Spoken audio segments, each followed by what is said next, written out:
Right? Yeah.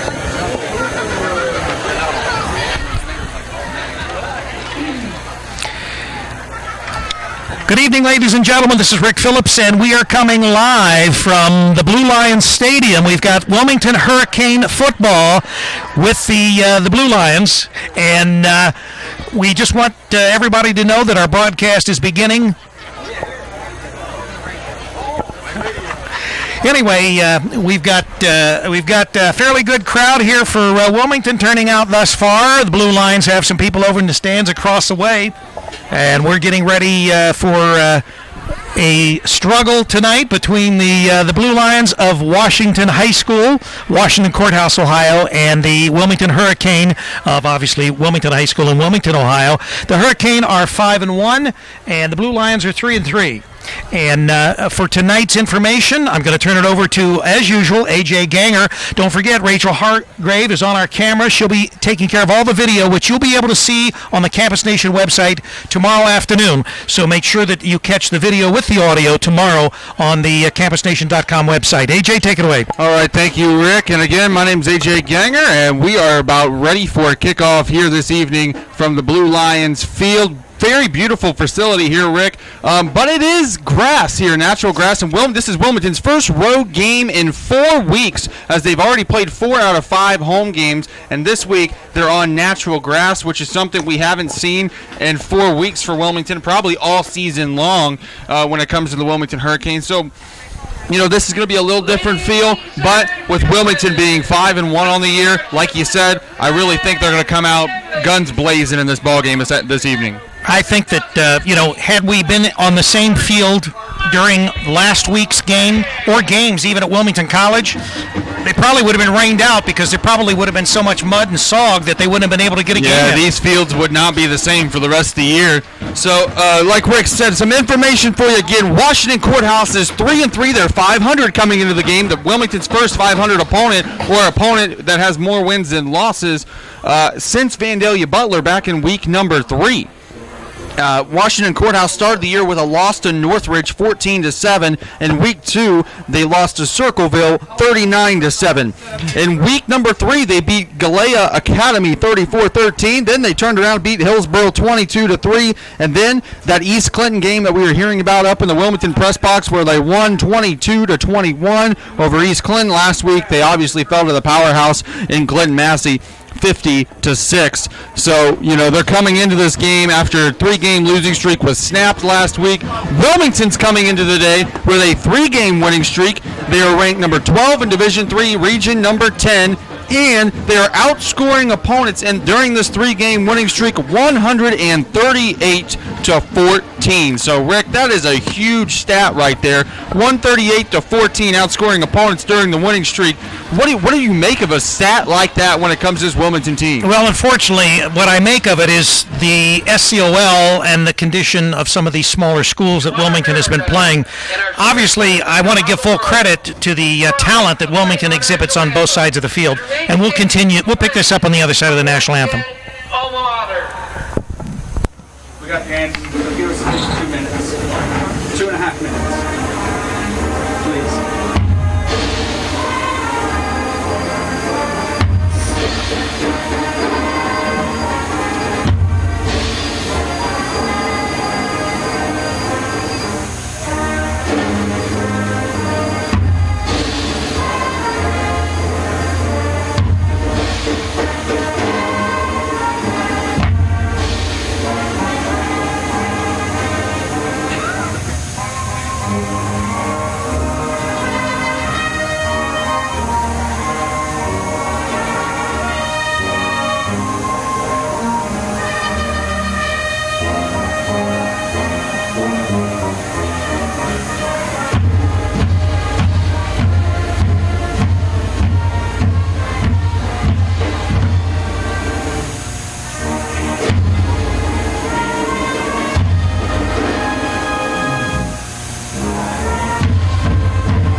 So picking up where I was leaving off, as much as I would like to give full credit to the prowess of the Wilmington high school football team, some of the teams that they've played in recent games have not really been powerhouse teams. They're smaller schools, they're in lower divisions, and obviously dealing with teams like Wilmington or like Clinton Massey, that have these powerhouse programs are very difficult, and that's why you see such lopsided scores, and you see so many scores that are 40 or 50 to 0 or 7 or something like that.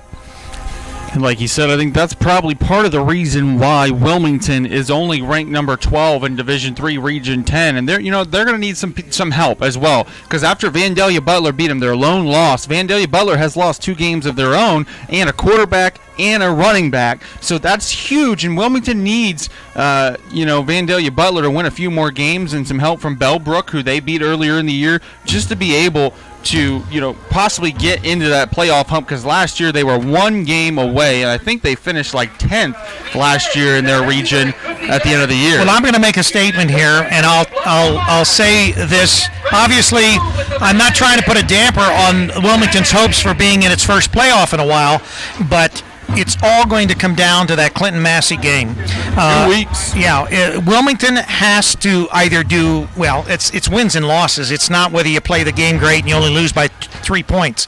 Wilmington is going to have to beat Massey, or they're going to be looking out, from the outside the box, so to speak, as far as the playoffs, much like they did last year when Miami Trace came into Wilmington College and literally upset Wilmington, surprised them, shocked them, whatever you want to say. Vandalia Butler, I think, was a more formidable, at least at the time when they had their quarterback and their running back and that.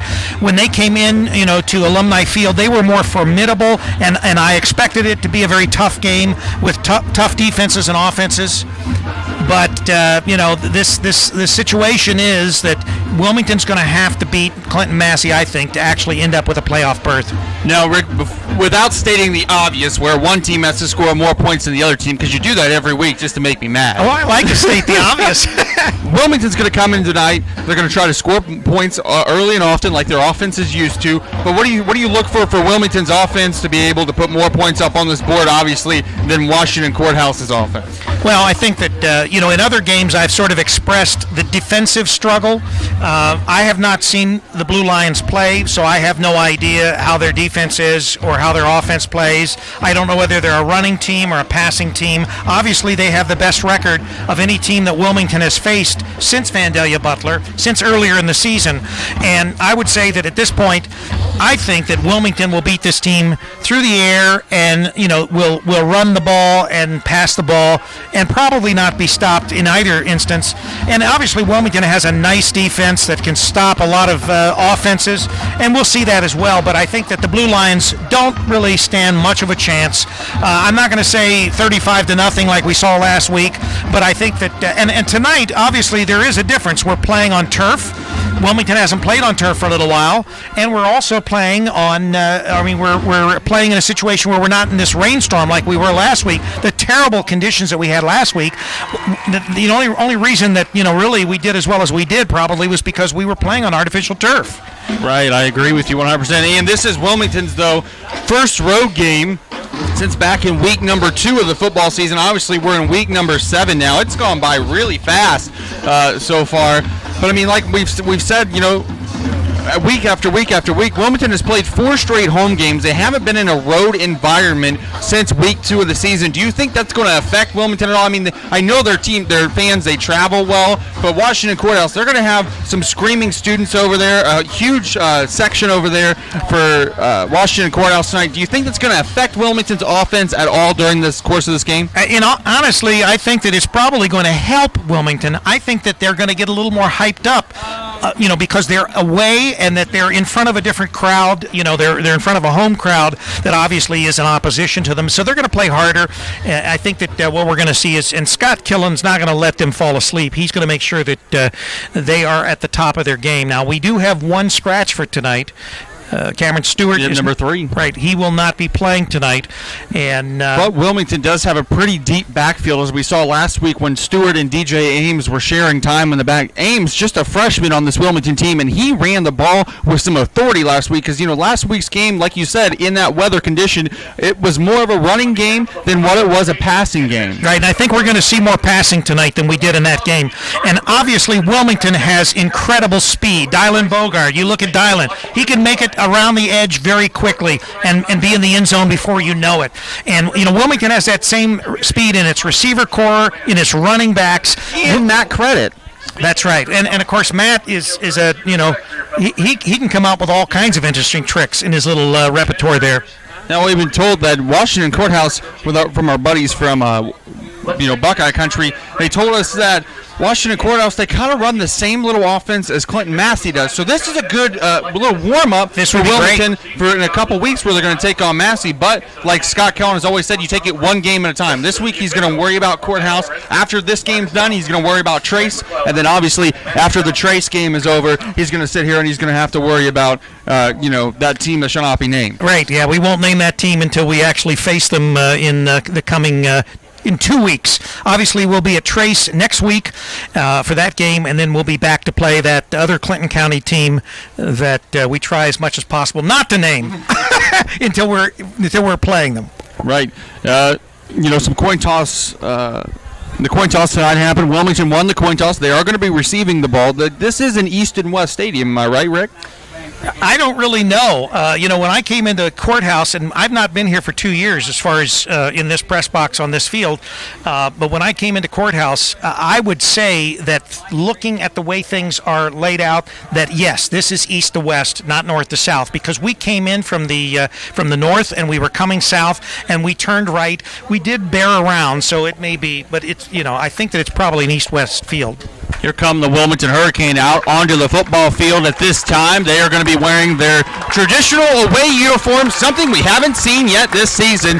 Them in their away uniforms, they're all white with orange lettering, with their traditional black helmets with the Hurricane logo on each side. Now Washington Courthouse, they're going to be wearing all blue, Detroit Lions blue, with their Lion logo on each side, blue stripe down the middle of the helmet. Those are the uniforms they'll be wearing here this evening. And the Cane have those great helmets that really sparkle. Wilmington has traveled very well tonight. We've got a great crowd here as far as for the game tonight. So it's Wilmington has a great crowd here to help support the team. And, tomorrow we will not be doing a Wilmington College game. They're away for the next 2 weeks, and we'll come back when they play Mount Union, I should say, the highly ranked Division III NCAA defending runner-up.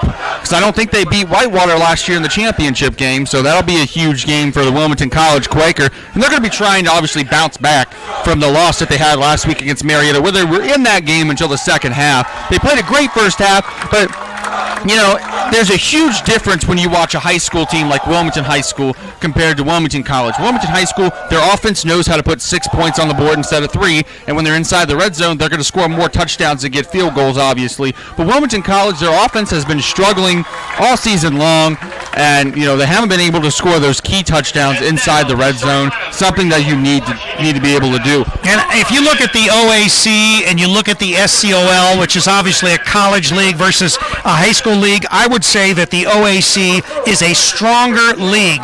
So obviously Wilmington, if you're just comparing the college playing college teams and high school playing high school teams, they're in a tougher league. They play strong opponents every week. Now, granted, the team was 0-3 that they played this past week. Marietta had not won a game, but Marietta was a lot better than their record indicated.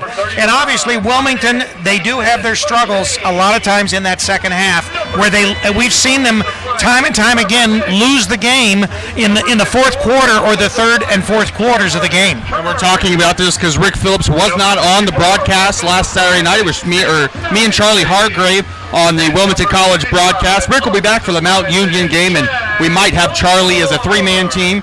when it comes to Ohio Northern. Yeah, I think Charlie will be back for the Polar Bear game, and so obviously Charlie is part of our basketball broadcast crew when it comes to basketball, both high school and college, because he's the band director at Greenfield, McLean, but he will be with us, he says, for that Polar Bear game, and obviously he'll be back with us during the basketball season to help us with our basketball broadcast, and we're going to expand our format to other types of sports, not just basketball, not just wrestling, not just football.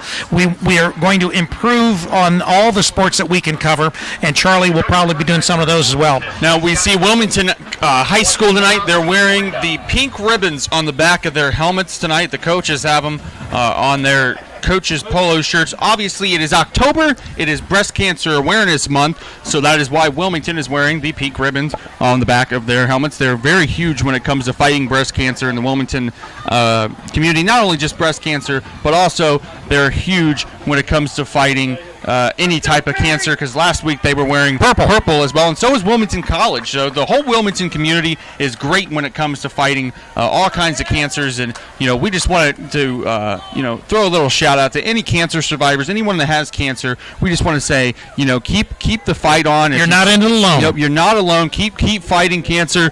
We're gonna beat cancer one of these days, and you're the reason why we as a whole country and community is able to support breast cancer awareness and all different types of cancer. We're getting ready set for kickoff this evening. Back deep to return to kickoff. It looks like we got number 25, Dylan Bogard for the Hurricane. And I can't quite make out the other returner for Wilmington. He's got his number covered up. I was going to say maybe you're getting a little of my phobias here. Number 5? 25, Dylan Bogart. Number 22, DJ Ames back in to kick this one off is number 25 for the Blue Lion, Caleb Hamrick. And we are underway. It's a short kick that's going to take a bounce, and Bogart will pick it up at about the 17, get down to the 21, and he's going to be stopped there, where Wilmington will take over on offense. First down and 10 on the 21 of Wilmington. Now, last week, I think Wilmington scored in just a matter of a few minutes? Few seconds. Yeah, okay. Well, that was close. They've had some drives during this winning streak where, I was keeping track of them during, I believe, the East Clinton game, where they were 1 minute long, less than 15 seconds, another less than 15 seconds. They've been scoring quick and often, and that's something we didn't see in the first couple games from Wilmington of the season. Yeah, last year they struck fast, and they struck often, and maybe they're getting into that mode again. First down and 10 for Wilmington. We have 4 wide receivers. Matt Credit will start in the pistol formation. Cameron Stewart is out of the ball game today, so back in the backfield is number 22, DJ Ames. There's a fumble on first down, but Credit's going to pick it up, take it himself, and he's going to be dragged down across the 25 to the 27-yard line. He almost got horse collar, but there was no penalty flag called, and he's going to gain 6 yards anyways on that. It's going to be second down and 4. And that's one of the benefits of having someone like a Matt Credit in your as your quarterback, because he can take those bad snaps, he can take those busted plays, and he can turn them into positive yardage, which he's done all year long. 4 wide receivers again here on second down and 4. Credit in the pistol, takes the snap, is going to hand it off to Ames up the middle. And he's going to be just shy of the 30-yard line. He's going to gain a yard out to the 28. 3rd and 3 for Wilmington, the first third down all game long.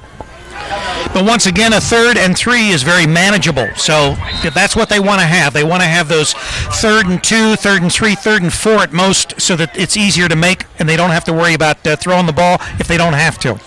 Trips out to the near side right, one receiver far side left, shotgun formation. Ames on the left side of Matt Credit on 3rd down and 3.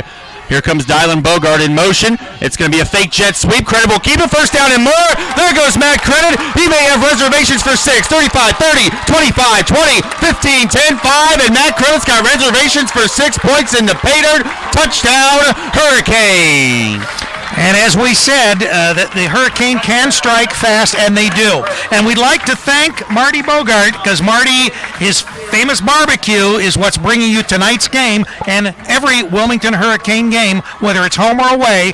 That's Bogart's Southern Barbecue. Stop in and tell Marty how much you appreciate him bringing you our games. And that was Marty Bogart's Barbecue sponsoring that first touchdown of the ball game and the entire ball game. Matt Credit will be in as the holder as Brady Henry comes in to attempt the PAT for the Hurricane. The snap's down. The kick is up end over end, and Wilmington takes a 7-0 lead with 10:34 left to go in our first quarter of play. They score quick and fast in less than 90 seconds on just 3 plays.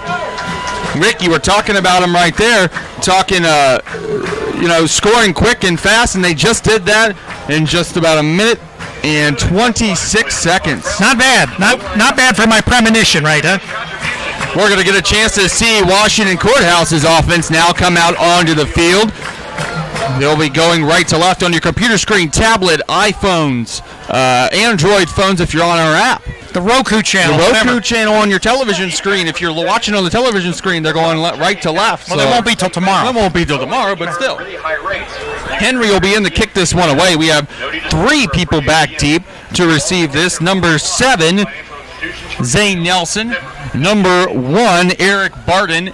And number 4, Caleb Rice. All back deep to receive this kickoff from Brady Henry. Let's get a turnover, Perry!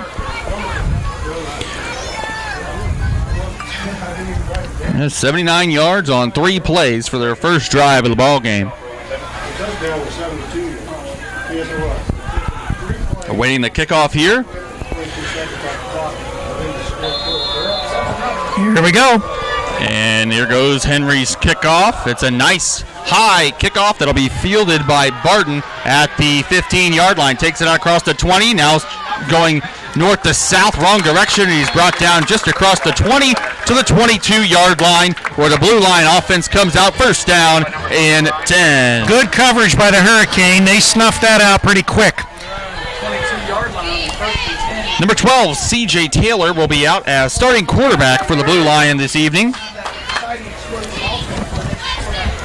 As Wilmington's defense comes out on the field for the first time in this ball game, trying to get another stop and get the ball back for their offense as they scored really quick on that opening drive. Taylor in under center with 2 receivers far side right, 2 backs behind him in the split formation. Takes the snap. He's going to hand it off to number 3, who's got a big hole on the far side. Gets across the 35 to the 37, where it'll be a first down.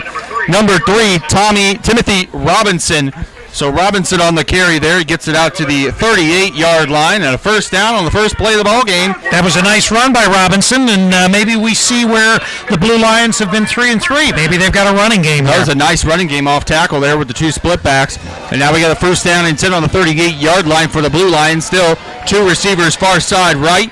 None over here on the left. Split back formation. Taylor under center on first down and 10. Taylor takes the snap, and this time he's going to hand it off to the big man, the fullback, and he's going to be stopped for maybe a loss of a yard.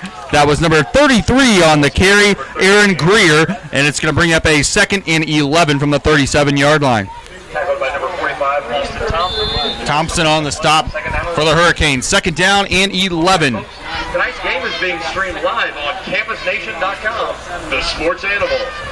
The audio and video stream of the game will be available on demand Saturday afternoon. Now we got a wing formation, single back, 1 receiver near side left. This one is going to be a jet sweep to number 4, who gets it out to the 40-yard line. That was Caleb Rice on the carry. Just across the 40 to the 40.5-yard line. Now it's 3rd and long here, Rick. 3rd and about 7 yards to go. They need to get it out to about the 48-yard line. What are you looking for them to do here on 3rd and long? And at Campus Nation is your home for high school and college sports. So Campus Nation. You're waiting for a shameless plug from the announcer there. That's right. We spend uncanny amounts of money to shamelessly plug our website. 2 receivers far side right, 1 near side left. In the gun, takes the snap. Taylor fires, and that one's batted down at the line of scrimmage by number 56, Britton Kessler. And it's going to be a 4th down upcoming. Wilmington defense held there.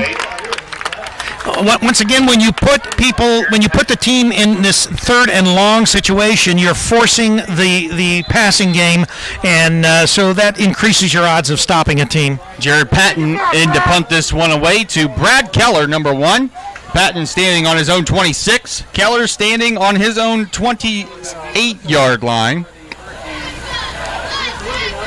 There's a snap, good snap, and gets it away. It's a nice spiraling kick. It's going to take a bounce. Keller's going to say stay away from it. It's going to bounce down inside the 15 and be down at the 14-yard line where the Hurricane will begin their second possession of the ball game with 8 minutes, 38 seconds to go in our first quarter of play. Wilmington 7, Washington Courthouse 0.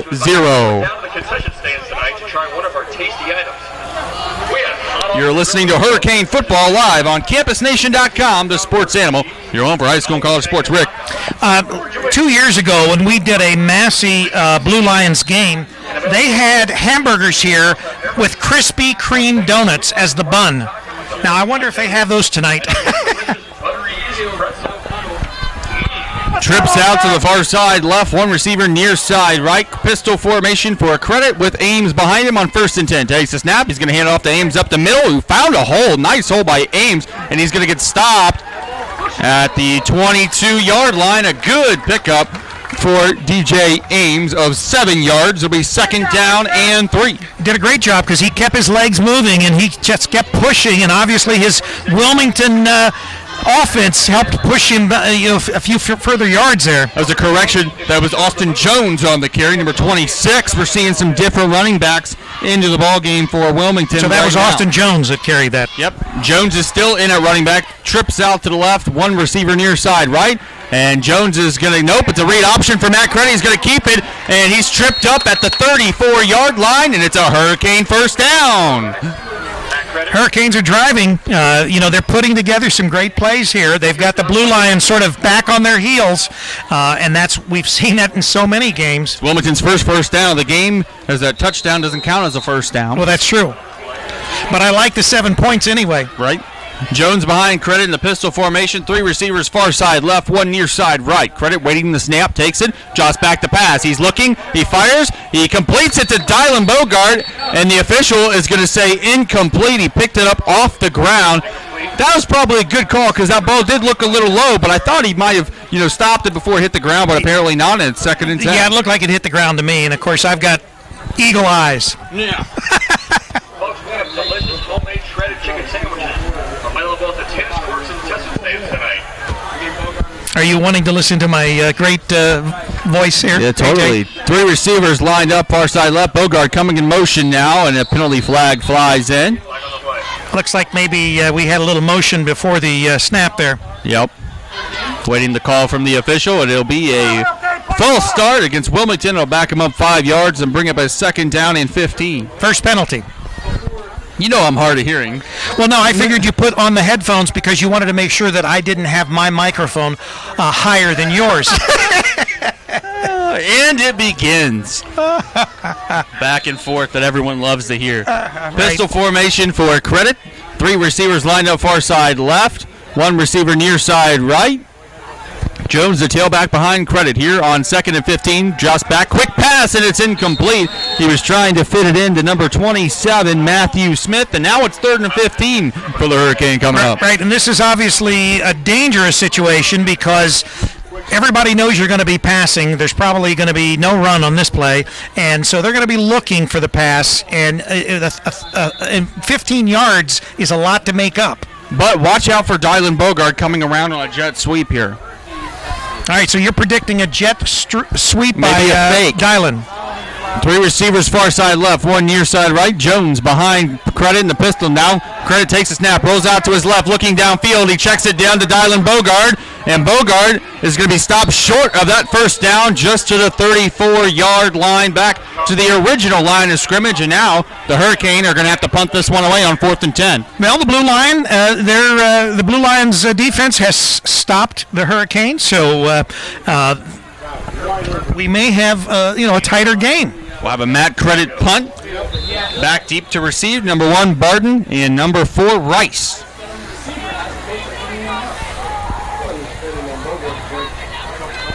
There's a snap. Credit booms a punt. Nice line drive. Takes a bounce at the 37. Rice is going to pick it up at the 30. Get it across the 35. And man, he is going to get drilled on the play. And there's a penalty flag on the play. Number 51 drilled Caleb Rice. That's Austin Rollins. Though they may say that he hit him a little too high. You know, they tried to. There was going to be a block in the back against the Blue Lions. It's against the Blue Lions. So now it's going to back the Blue Line back up to the 25-yard line with 6 minutes, 46 seconds to go in our first quarter of play. It's Wilmington 7, Washington Courthouse 0 here live on CampusNation.com.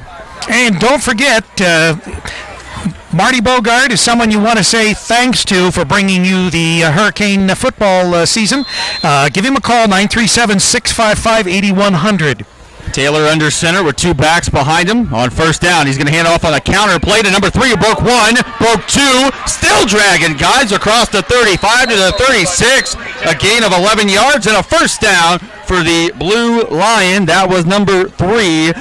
Robinson on the carry. Man, he's a big back for this Courthouse team. And what we talked about in our pregame was that the Blue Lions tend to run a running game similar to Clinton Massey. So this is good practice for Wilmington, who will be facing Massey in 2 weeks, to go against this type of running offense here.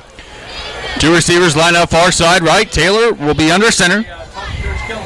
Robinson, tailback with 2 backs back there. And this one's going to go up the middle this time to the fullback, number 33, who's going to maybe get a yard out to the 37-yard line. That was Greer on the carry. It'll be 2nd down and 9 upcoming for the Blue Lion.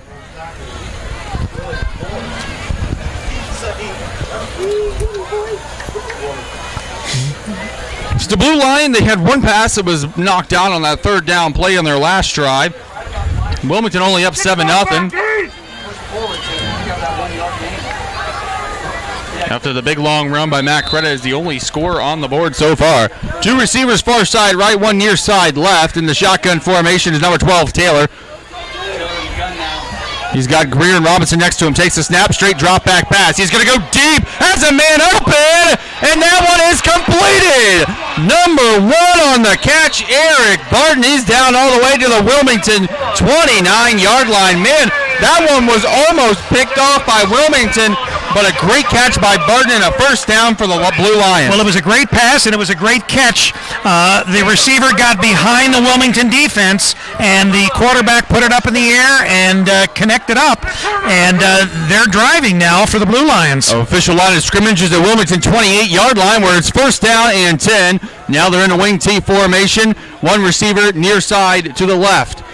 Now this one's going to be a jet sweep. Number 4, Rice on the carry. He's going to be brought down for a loss of 2 back to the 40 or to the 30-yard line. It's going to bring up a 2nd down and 12 for Courthouse. Tackle by number 45, Austin Thompson. Thompson in on the stop again for Wilmington. We've heard his name called a few times already in this ball game. Big defensive tackle. Austin's been everywhere. 2nd and 12 for Courthouse now. Under 5 to play in our first quarter. 2 receivers far side right. 2 running backs behind him is Robinson and Greer. Taylor takes a snap. Straight drop back pass. Looking, firing. This one is completed to number 35, McCain. And McCain gets it to the 25-yard line for a gain of about 5 yards. It'll be 3rd and 6. Just a note for those people along our network, we're going to have John Kramer. He's the Kramer's the AD here at Washington High School, and he's going to be up at halftime to talk with us about the Blue Lions athletic program and just fill us in on some of the other sports and what we're looking for this year as far as other sports here at Washington High School. 2 receivers far side right, 1 near side left. Taylor takes the snap from the gun. It's going to be a screen pass out here to number 3, Robinson, and Porter Packett on the tackle for Wilmington. Just short of a first down here, Rick. It's about 4th and 5. Yeah, but they're going to go for it. They're not going to attempt to punt. They're not going to kick a field goal. Probably see something like we saw before, trying to sneak someone behind the defense. It's a little harder when you're this close to the goal line, though. 4th and 5. Line of scrimmage is the 23. Need to get it to about the 18-yard line. 2 receivers, far side right, 1 near side left. In the gun is Taylor with Robinson. And Greer behind him, high snap. Pulls it down, under pressure. There's a flag that flies down on the far side. Taylor fires it, and it's incomplete. Probably holding. Hit number 6. Usually you see holding when you see this kind of... came from the far side, though. Yeah. It might have been offsides, or they might not have had enough men on the line of scrimmage. An eligible receiver downfield against Courthouse. So Wilmington will more than likely decline this penalty and take over on downs. All right, good stop of the Wilmington defense. 3 minutes and 40 seconds left to go in our first quarter of play, and the Wilmington offense will come out for its 3rd possession of the ball game, starting on their own 23-yard line. Got any scores for me, AJ? I'm going to look. Look at the G-Walk. I want to see how Beaver Creek's doing. Coldwater leading Marion Local 7-0 right now. That's a big game over in the MAC. 40 to go. First quarter action,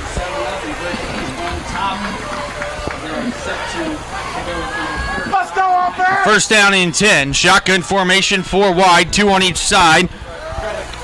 Jones next to Credit. Now here comes Dylan Bogart in motion, and a penalty flag flies. Illegal motion. False start. Butler leading Sydney 14-0 in the second quarter. Wayne leading Kettering Fairmont 35-0 in the second quarter. 35-0. Wayne over Kettering Fairmont. That's a big score. And the only other score to report, Centerville 21, Northmont 21. A shootout going on in the first quarter of that game. Pistol formation. Jones behind Credit. 3 receivers to the far side left, 1 near side right. Credit takes a snap. It's a read option. He pulls it out late. He's got a blocker. And Credit gets it out across the 30 to the 31. It'll be a 2nd down and 2 upcoming for Wilmington after the gain of 13. I just got a notification here over the scoring app, and it says, new message from Beefaroni. Go Beavers, my dad is an alumni, and I'm trying to show him how cool this app is. Post some videos and pics from the game if anyone's going. I really appreciate it. With under center lined up, and he's going to sneak it out to the 34-yard line to pick up a 1st down. Sorry to cut you off there, that's all right. So Matt Credit picks up the 1st down. Gain of 3 on the quarterback keeper. They lined up quick there and just snapped the ball. Trying to catch him off guard. We got trips lined up far side left. 1 receiver near side to the right. 1st down and 10. Jones behind Credit in the pistol. And this one's a read option, and Jones lost a football. The ball is still out. No signal from the official. And they're going to say Wilmington recovered it at the 43-yard line. Or excuse me, the 37-yard line. It's a little different playing on grass. It's harder to see the yard marks. They're not very dark. It's going to be 2nd down and 7 after the gain of 3 yards at the 38-yard line for Wilmington. 3 receivers far side left, 1 near side right. We've actually only done one other game on grass, I think, this year. I think so, too. Yeah. And Jones gets the carry on 2nd down and gets it out across the 40 to the 41. It'll be a 3rd down and about 4 yards to go here for Wilmington as they need to get it out to about the 45-yard line to pick up a 1st down. You said Chillicothe 21, McLean 0. Right. McLean losing to Chillicothe 21-0. It's not really a surprise. 3 receivers lined up far side to the left, 1 near side right. 3rd and 4 for Wilmington. Credit in the pistol formation, takes a snap. Read option. He pulled it out a little too late. He's trying to reach for extra yardage, and he only gets it to the 42-yard line. 3rd and a long, or 4th down and a long 3 for Wilmington. Now this is an interesting situation. I think they're going to have to punt. Yep, they're going to bring out the punting unit. Only up by 7. You don't want to take any chances here. Watch for the fake here because Wilmington has done that a couple times. Barton and Rice back to receive the punt from Matt Credit.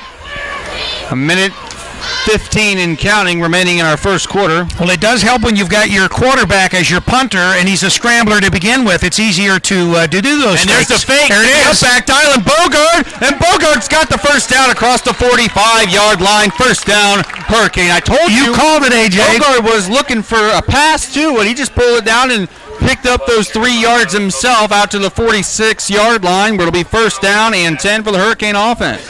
Yeah, good call, AJ. That's good. You were right finally this year. First and 10 for the Hurricane. Jones, the tailback. 3 receivers now near side to the right, 1 far side left. Credit in the pistol formation. Jones behind him, takes a snap, hands it off to Jones up the middle, and Jones gets out to midfield. Gain of around 4. Yeah, nice pickup. Yep, second down and 6 for the Hurricane offense now. Arcanum 14 and Sonia 6. That scores in the first quarter. No score for Covington and Miami East. Tied 0-0 in the second quarter. Now that should be an interesting game. 3 receivers far side left, 1 near side right. In the gun is Credit with Jones on his right side. For second down and 6. It's a straight keeper for Matt Credit over here on the right side. Credit, oh my goodness, broke a man's ankle all the way to pay dirt, and it's another Wilmington touchdown. 49 yards for Matt Credit, his second rushing touchdown of the game. That last juke that he did, the defender was out of his shoes. Yeah, and Caleb Rice got juked out of his shoes on Matt Credit's way for his second rushing touchdown of the ball game with just 7 seconds to go here in our first quarter of play, as Henry will come out to attempt the PAT. That was a 51-yard run from Matt Credit.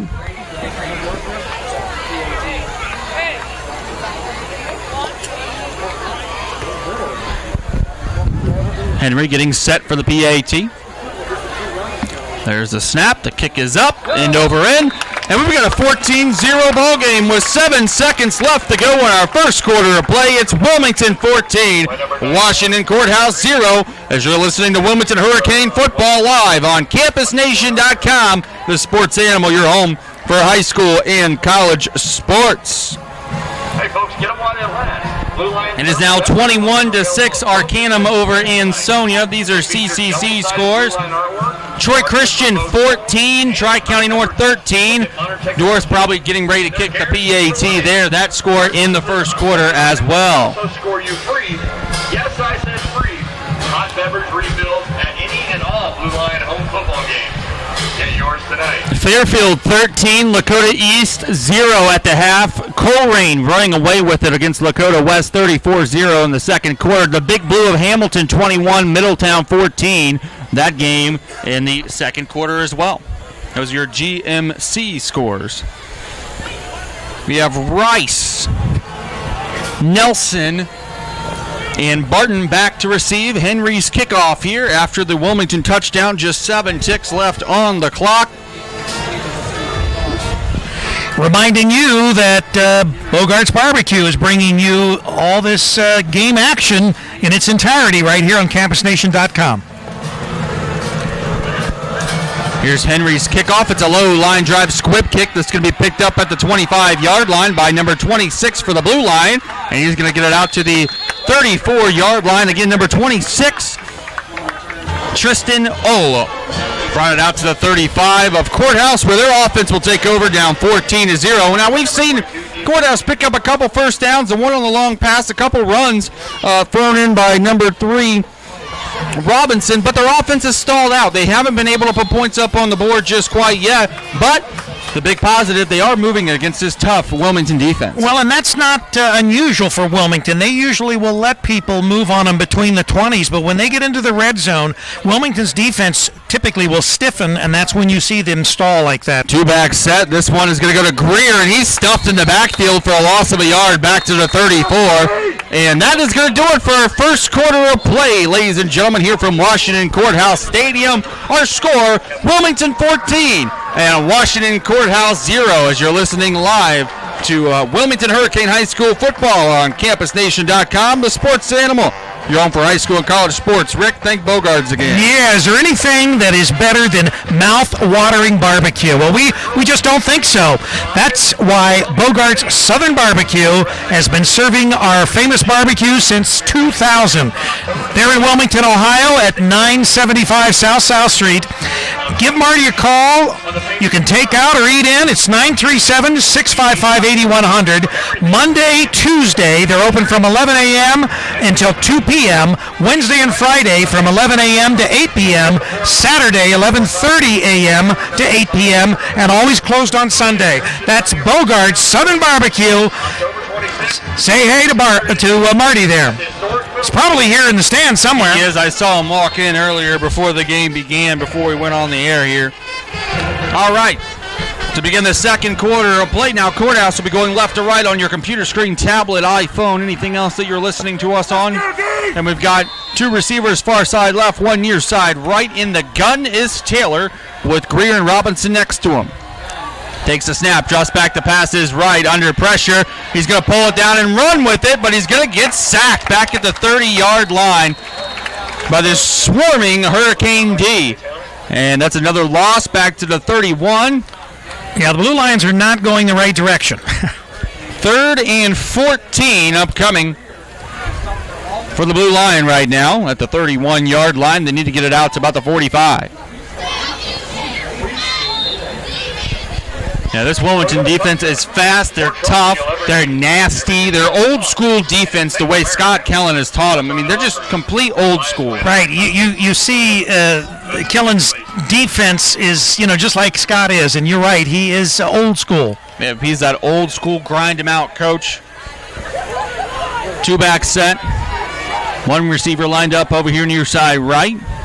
With the wing back, this one, it's a reverse, number 4 on the carry, that is Rice. And Rice picks up the first down to the 47 of Washington Courthouse. Man, nice reverse there, he handed it off to Robinson. Robinson handed it right back off to Rice, and it's first down. That was an impressive play, caught the Hurricane sort of flat-footed there. Good enough for a Blue Lion.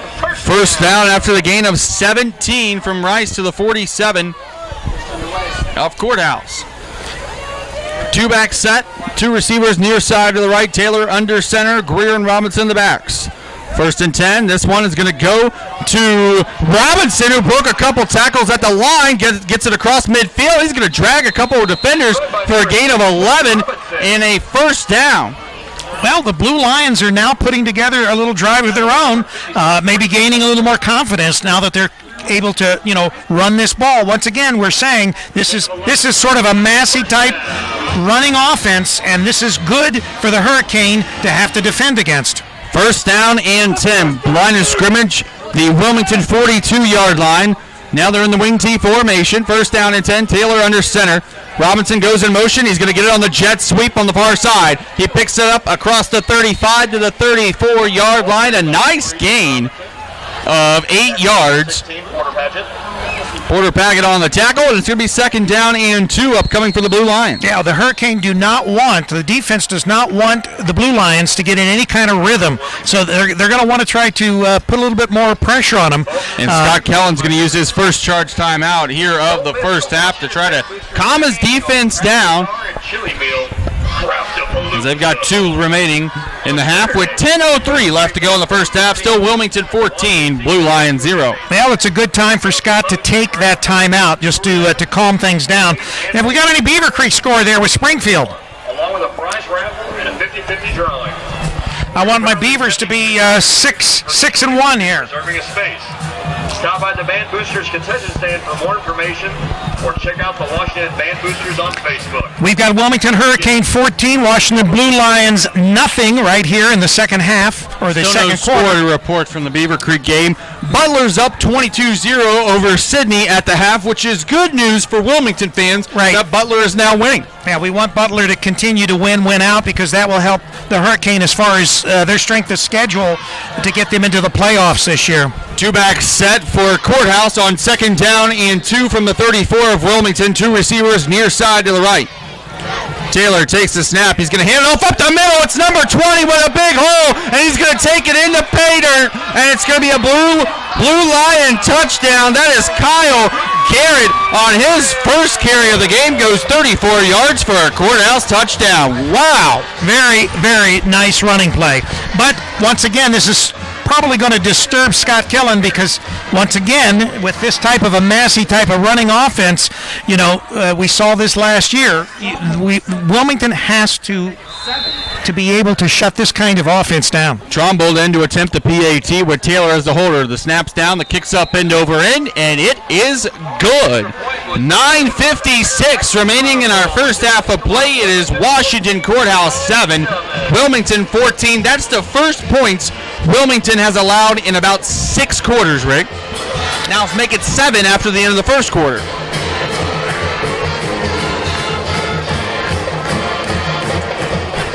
As before the game began, Wilmington was outscoring their opponents 138-14 during this 3-game winning streak. You had 14 to 138. Yeah. All right, we got a ball game here, 14-7. Now Wilmington's outscoring their opponents 142-21 right now. Is this like common core math that we've got going on here? Do you have to take your shoes off, AJ?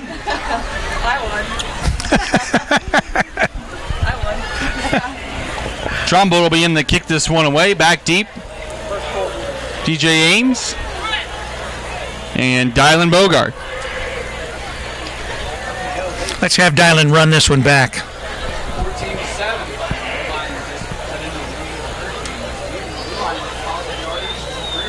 Alex Trumbull to kick off for the Blue Lions.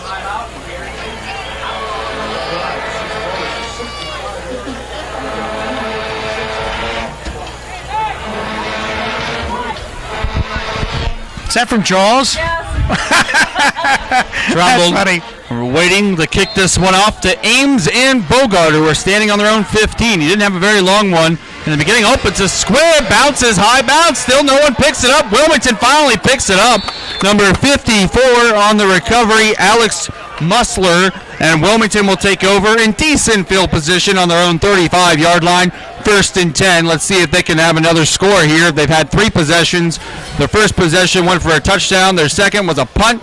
Their third possession, they had a fake punt and then a 51-yard run from Matt Credit to make it 14-0, and the Blue Lions just made it. This cut the lead in half to 7. Well, the Hurricane, they want to get themselves a little bit more breathing room here, so they're going to do everything they can to put this one in the end zone probably as quickly as possible. Got 9 minutes and 52 seconds left in this first half of play. Trips to the far side, right, one receiver near side, left. Credit in the pistol formation with Jones behind him on 1st and 10. Credit drops back to pass. He's going to go deep for Dylan Bogart, 101. And Bogart, he made a spectacular catch. Bounds though, wasn't he? I don't think so. The officials are going to call it a catch at the 30-yard line. He was in the air when he made that catch. He was stretched out. He dragged his foot.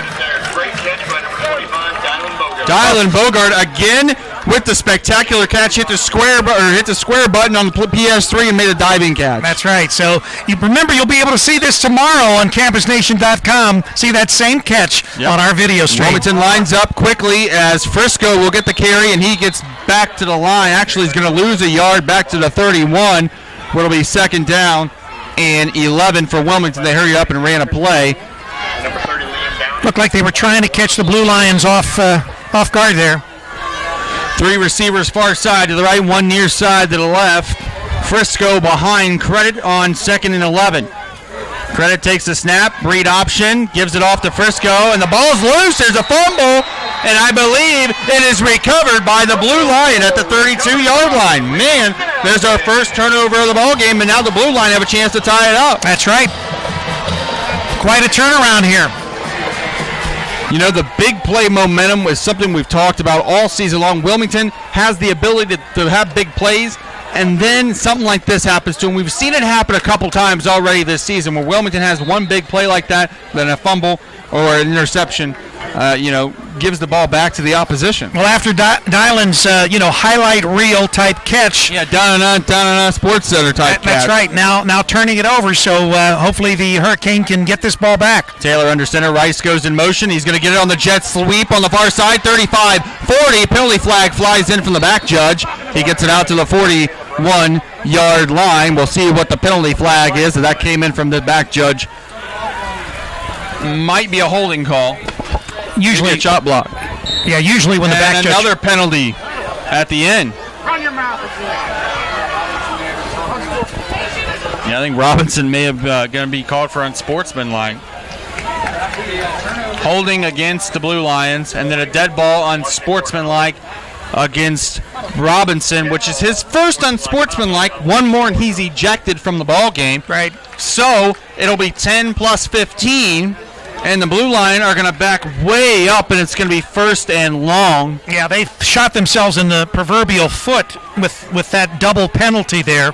25 yards, and that's going to back them all the way up to the 10, where it's first and forever for the Blue Lion.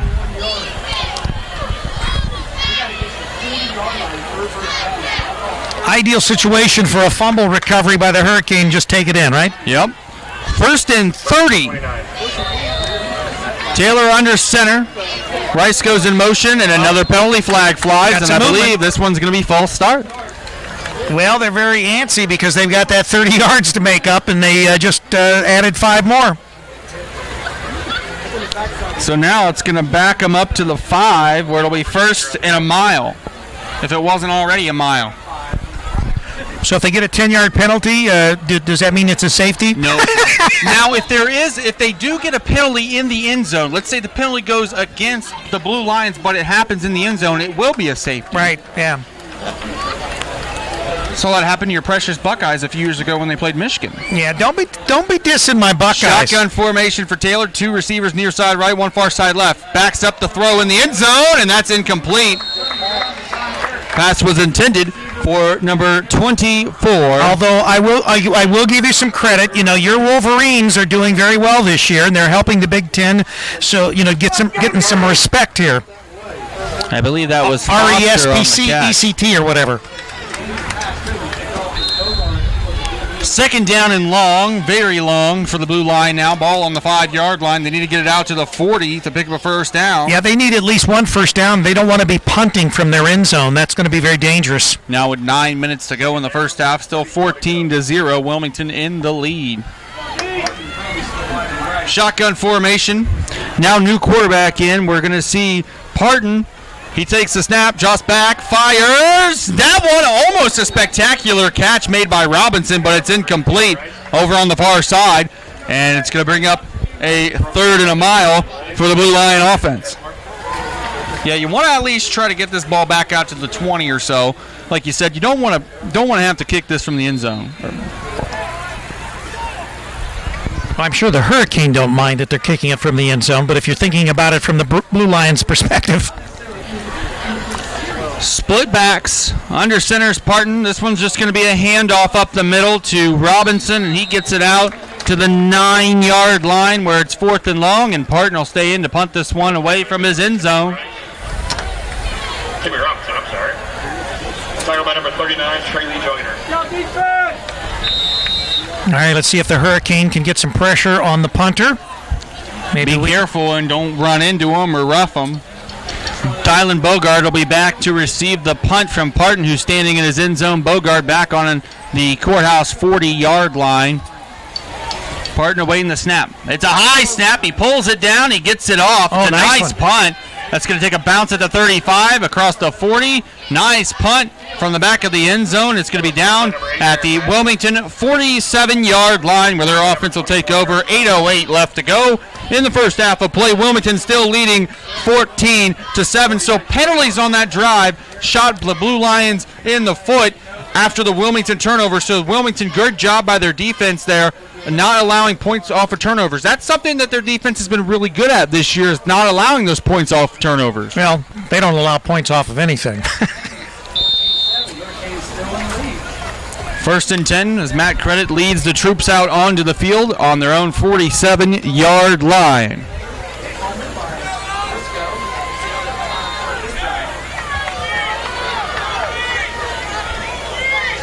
Dylan Bogard in the Wildcat formation. 2 receiver, 5 wide altogether. Takes the snap.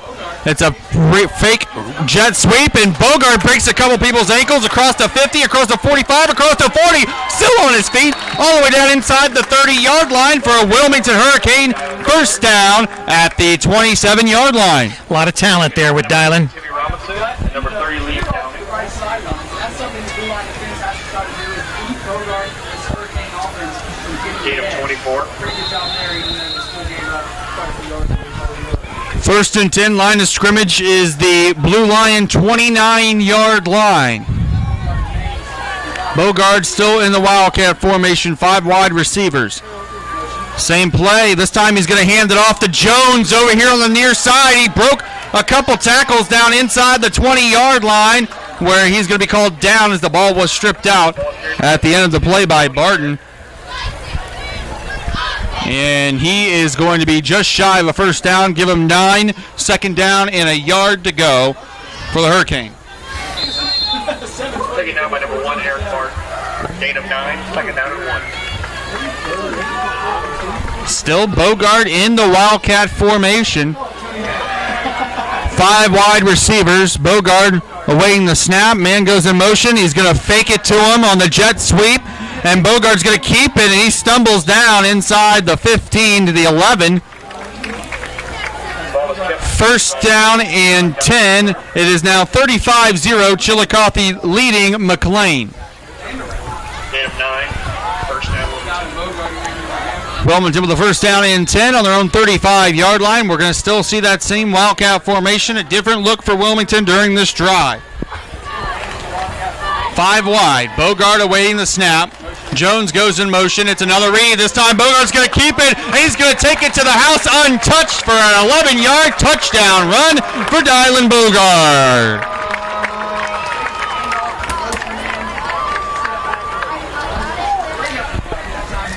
Another good drive by the Hurricane and resulting in a touchdown. Brady Henry will come out to attempt the PAT with Matt Credit as the holder. And, of course, any of you that watch some of our Wilmington College broadcasts, Luke Credit, Matt's older brother, quarterbacks frequently for the Quakers.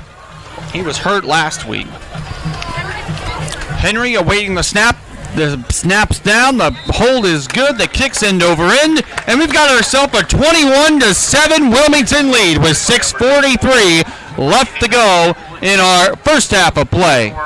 Wilmington 21. Miami East leading Covington 14-0 at the half. Oh, that's a big game there. Covington down by 14 to Miami East. 28-12, Arcanum leading Ansonia in the second quarter there. And Tri-County North has taken a 21-14 lead over the Eagles of Troy Christian. You laugh, but I'm serious. Coach Reed, if Massey up on Hillsboro 28-7, according to our Buckeye Country foe. Trace 14-0 of East Clinton. That's what I just got. And Miami Trace 14, East Clinton nothing. We've got Rice and Barton and number 7, Nelson, back to receive the kickoff from Henry.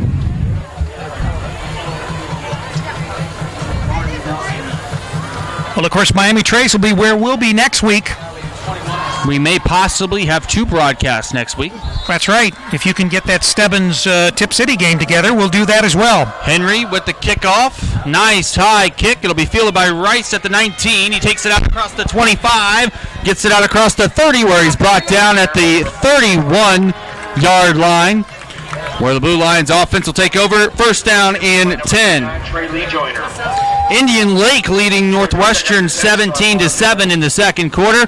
Ben Logan 8, Urbana 0 in the second quarter. These are CBC scores.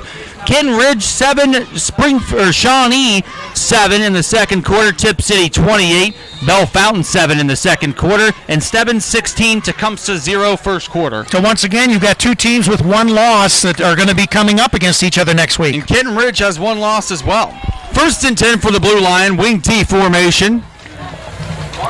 And Taylor hands it off up the middle to Greer, and Greer's going to get stuffed. Actually, Kenton Ridge is frequently in the playoffs. Kenton Ridge is 5-1, Tip City's 5-1, and Stebbins is 5-1. I believe Stebbins plays Kenton Ridge the final game of the season. Yeah. And, of course, Stebbins and Tip City will both be in the G-Walk next year. Yes. Gain of a yard for the Blue Lions on first down makes it second down and 9 at the 32-yard line. Now we'll have two receivers far side left, split back formation. Taylor under center. It's going to be a screen, and this one is completed out to the far side. Out across the 35 to the 36 is Caleb Rice. Third down and 4 upcoming at the 36-yard line. Third down 5. Third and medium here for the Blue Line. Yeah, it's at the edge of manageable. He had Garrett back there as a tailback that time. He's going to stay in. And the Blue Lion got a timeout. Miscommunication coming out of the huddle. They're going to take their first timeout of the half with 5:21 to go until halftime. It's Wilmington 21, Washington Courthouse 7, live here on CampusNation.com, the sports animal, your home for high school and college sports. Once again, I want to thank Bogart's Southern Barbecue for bringing you tonight's action between the Blue Lions of Washington High School and the Wilmington Hurricane. The Cane going for their 6th out of 1 loss win tonight. Trying to extend their winning streak to 4. That's right. And, of course, Marty Bogart wanting to make sure that everybody in Wilmington not only gets to hear the action tonight live on our stream, but also gets to see the video action tomorrow on our website. So go to CampusNation.com tomorrow, and you'll be able to watch in HD our video along with the audio stream from tonight's game. We want to say thanks to Rachel Hargrave again for doing our video. She has to put up with us every single week, and I know that's hard to do. Well, I know it's harder to put up with you than it is me because I'm at the light. Yeah. You're on the dark side. You're Darth Vader. I'm Luke Skywalker. Under center is Taylor on third down, and he finds a receiver, Robinson, wide open over the middle, and it's a first down to the 42 of Wilmington. Nice little pitch and catch from Taylor to Robinson. Yeah, Robinson's their big play guy, it looks like. He's made several good plays tonight. They move the ball back to the 43-yard line. Brady McCoon on the tackle. First and 10 Good enough for a Blue Lion. First down. for the Blue Lion. Wing T formation. Single back is Greer, one receiver far side to the left, Taylor under center. Now Rice goes in motion. They're going to give it to him on the jet sweep on the far side. He strings it out, running the wrong way. Now he gets it out across the 40-yard line to the 38. A nice pickup of around 5 yards. It'll be second down and about 5 to go for the Blue Lion. Well, once again, as we've said, they're good between the 20s. The real test will be when they get into the red zone, if they get that far, as to whether or not Wilmington shuts them down. Line of scrimmage is the 39-yard line of Wilmington. Second and 6 after a gain of 4. Pretty decent crowd over on the Blue Lion side, and Wilmington's an even got bigger crowd over here on the Wilmington side. I think so. Wilmington has a great crowd here tonight. Good travel. Robinson goes in motion, and this one's going to go up the middle to Greer, and he gets it down to the 36-yard line. Gain of 3 more, and it's third and another manageable situation here. 3rd and 3 for the Blue Lion. They need to get it down to the 33-yard line. They're at the 36.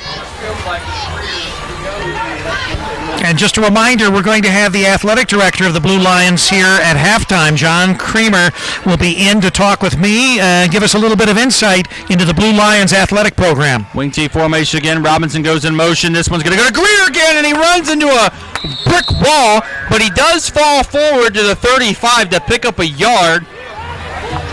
4th and 2 upcoming. And we're in 4-down territory for sure. They're going to go for this.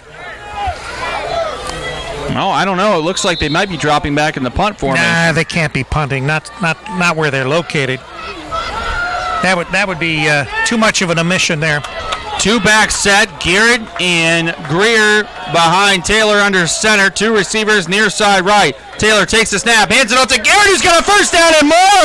And Garrett, on his second carry of the game, gets it down inside the 15 to the 11 or to the 12-yard line, and it's another first down for the Blue Lion. It looked like he could have cut, and he sort of ran into the Wilmington defender who was on the ground. He should have zigged when he zagged. That's right. I think he would have had a touchdown.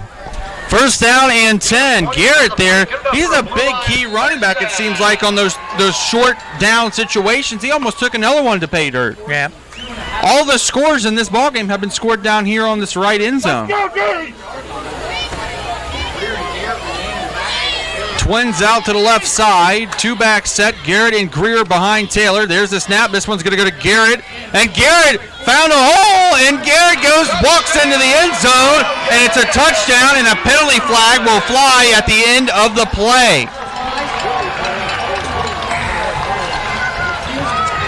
Flag on the play.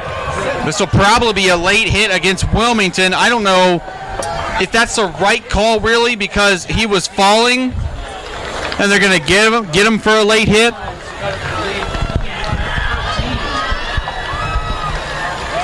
All right, we're waiting for the PAT to make this a 21-14 game. That penalty will probably be on the kickoff. Right, on the kickoff is where they'll spot that penalty. Taylor will be the holder for the PAT with Trombold in to kick this one through the uprights to try to make it 21-14.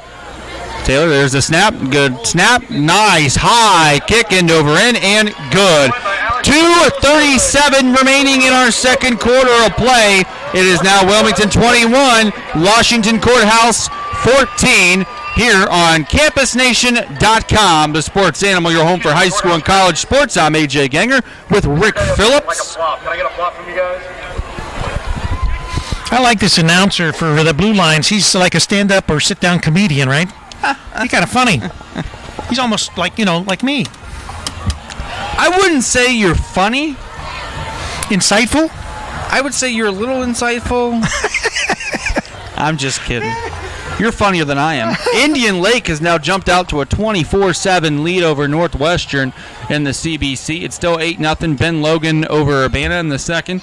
Still 7-7. Kenton Ridge and Springfield Shawnee. Graham looking for their second win of the year, playing Greenon, who's 0-5, 31-0. Tip City's jumped out to a 35-7 lead in the second over Bell Fountain, and Stebbins leading Tecumseh 16-0. All right, Wilmington has more than enough time to score with 2 minutes and 37 seconds remaining in this first half. So that would be sort of an exclamation point that they might want to put on this first half of play to score one more time before they go in to the half. So Trombold will kick it off from the Wilmington 45 with Ames and Bogard back to receive the kickoff. We saw a little bit of an onside kick the last kickoff, and we're going to see another one that's just going to bounce into the hands of number 16, Porter Paget. For Wilmington, he falls down at the 32, where Wilmington's offense takes over with 2:37 to go in the first half, trying to put up another score because the Blue Lions do get the ball to begin the second half, Rick. Right, and I think this is Mr. Creamer here. Of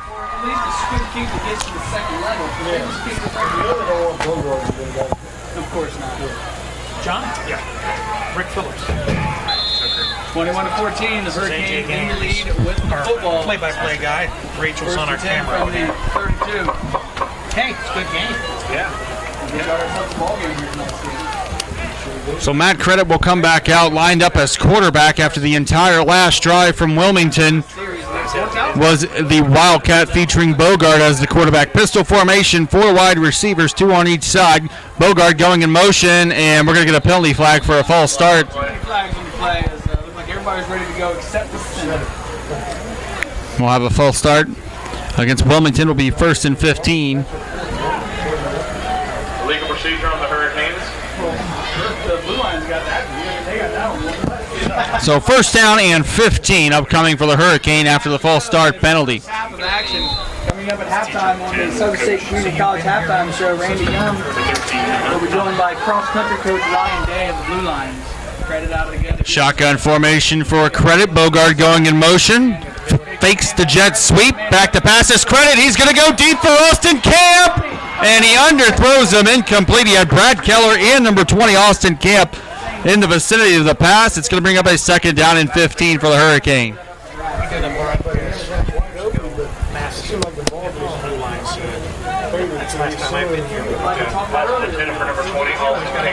just 5 line. If Credit would have done that would have been 6 points.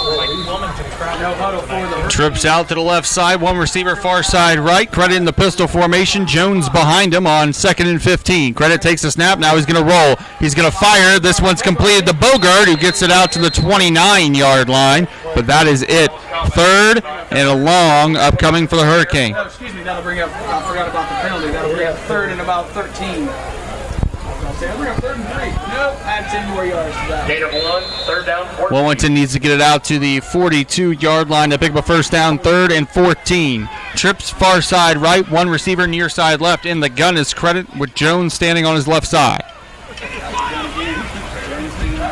Takes a snap. Credit's going to keep it all the way. And, man, he takes a licking at the 35. It's going to bring up a 4th and about 7 yards to go, though. So that'll be a punt for sure, AJ. And, with a minute 43, depending on what transpires here.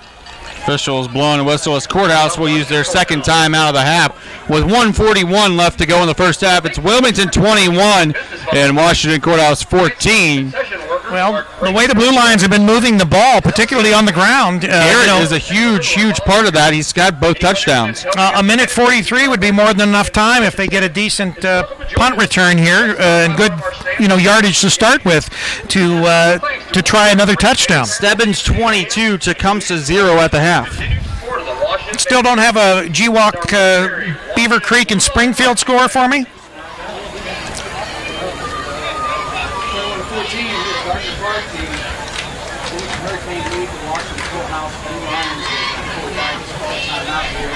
Vandalia leads 22-0 at the half over Sydney. Centerville 31, Northmont 21 at the half. Wayne 48, Kettering Fairmont 0 at the half. And still no score from Beaver Creek and Springfield, Shawnee? Yeah, the one just kid, Springfield. I was going to say, the one kid that said what a great app it was, I figured he would have at least been scoring it, No score. Prone for trickery. Got it. He's going to boot this So one fast. And Credit boots this high punt that Rice muffs, and he falls on it back at the 23-yard line. That's right, he did the right thing, just falling on it. Ball was down by number 4, Caleb Rice. Well, still good field position for the Blue Lions to start, so we'll see what they can put together here just before the end of the half. 23-yard, their own 23 is good field position, Rick. It's better than 20. You got a minute 33 to go in the half.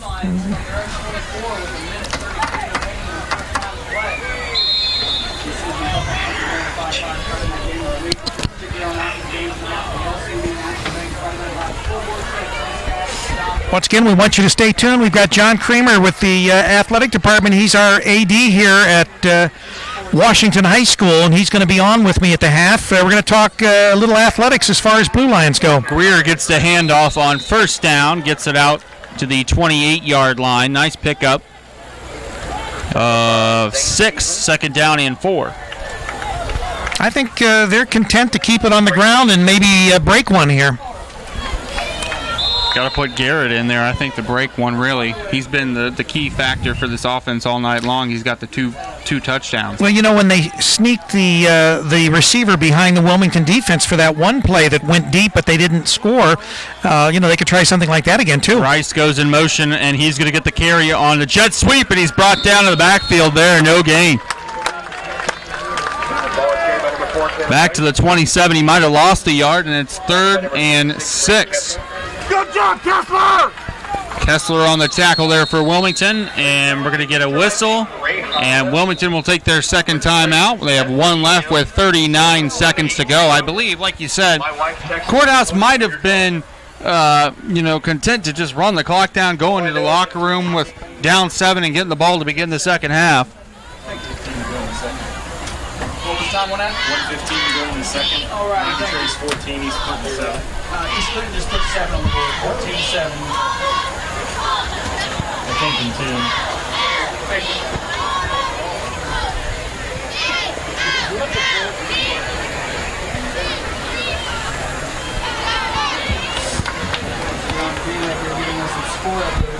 Chillicothe 42, McLean 0 in the second. Massey 42, Hillsboro 7. Hillsboro put up 7. All right.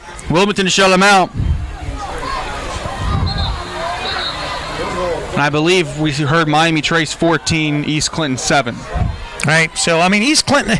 Jeremy Yankees in his first year there at East Clinton, and he's brought the team back from a pretty abysmal season the year before that to at least being respectable. Two-back set here under center as Taylor takes the snap. This one's going to go to Greer.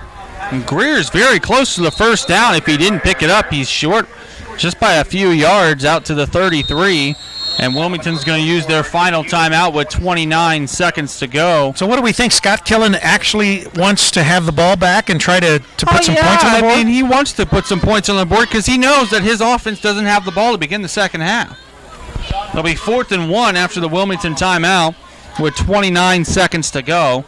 I mean, if you're a Courthouse, you just sneak this, try to pick up a first down here, and then take it in the locker room. Yeah, that would kill it for the half. They're down by 7, which is respectable, and they have the ball starting the second half. It's a ball game. I think they're going to drop back in punt formation as they're going to have Parton come out to punt this one away, and Bogart's going to go back to receive the punt. Watch a fake here.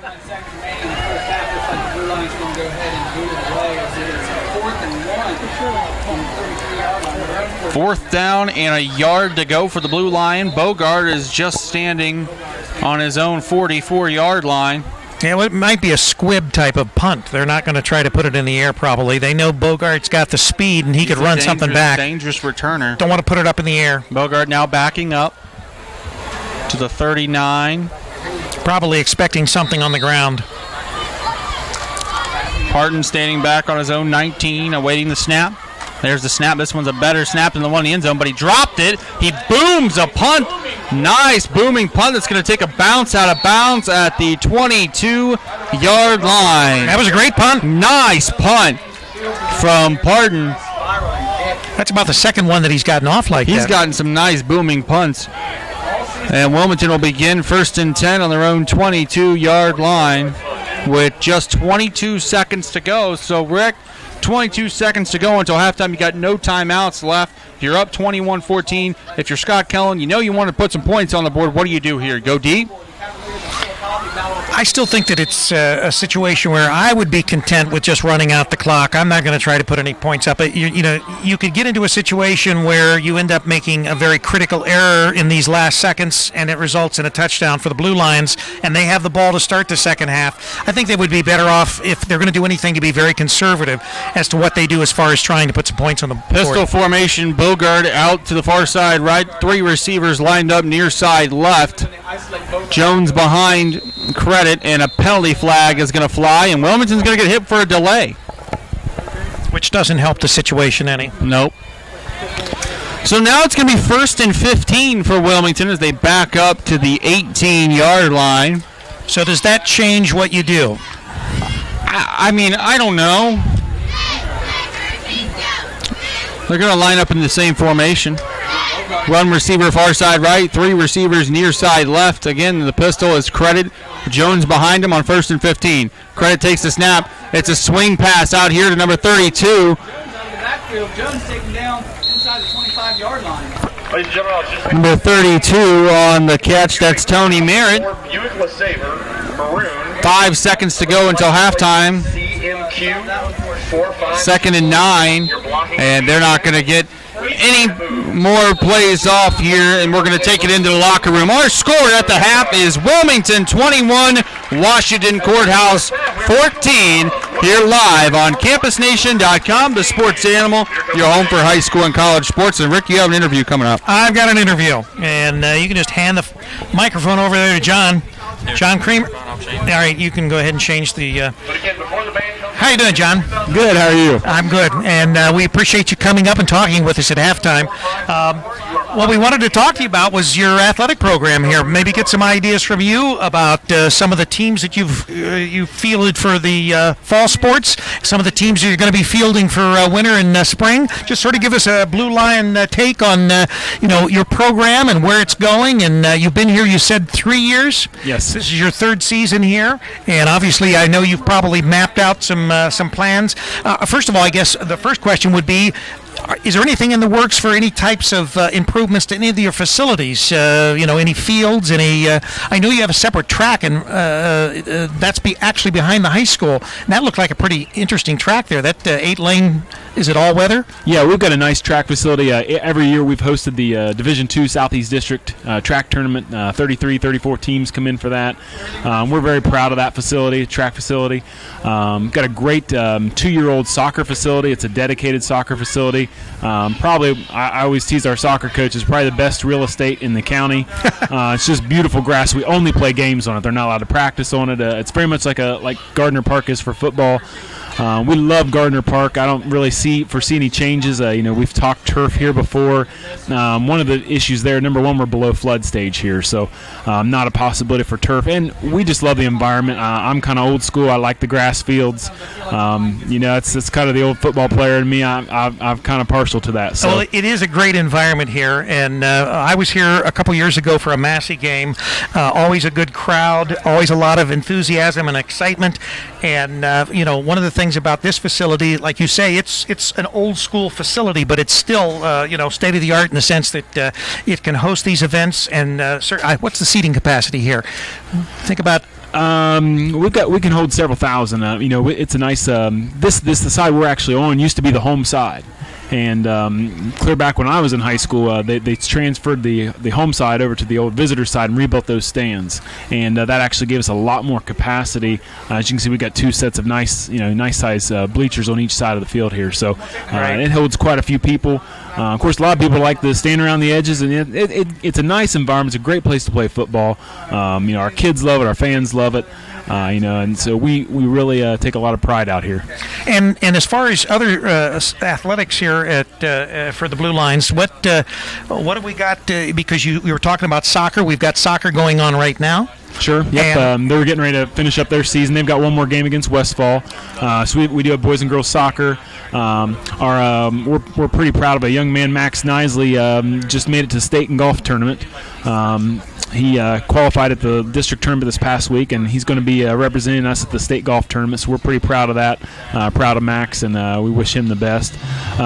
Cross country's been doing well. We've got a really strong girls team this year. We've got a 2-time state qualifier in Alexis Gray on that team.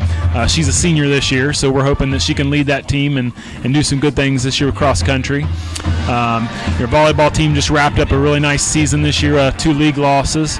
They wrapped up their last game against Miami Trace last night. Like I said, golf, soccer. So we've got pretty much all the fall sports here. Girls tennis just finished a nice season. They made it to the district tournament, won their first match of the districts, and lost their second match. So and got a lot of new coaches in different positions there. Fielding a lot of competitive teams as far as now. What about our upcoming season, which would be the winter sports season? How are we looking as far as basketball and some of the other sports? Sure, we're looking forward to that.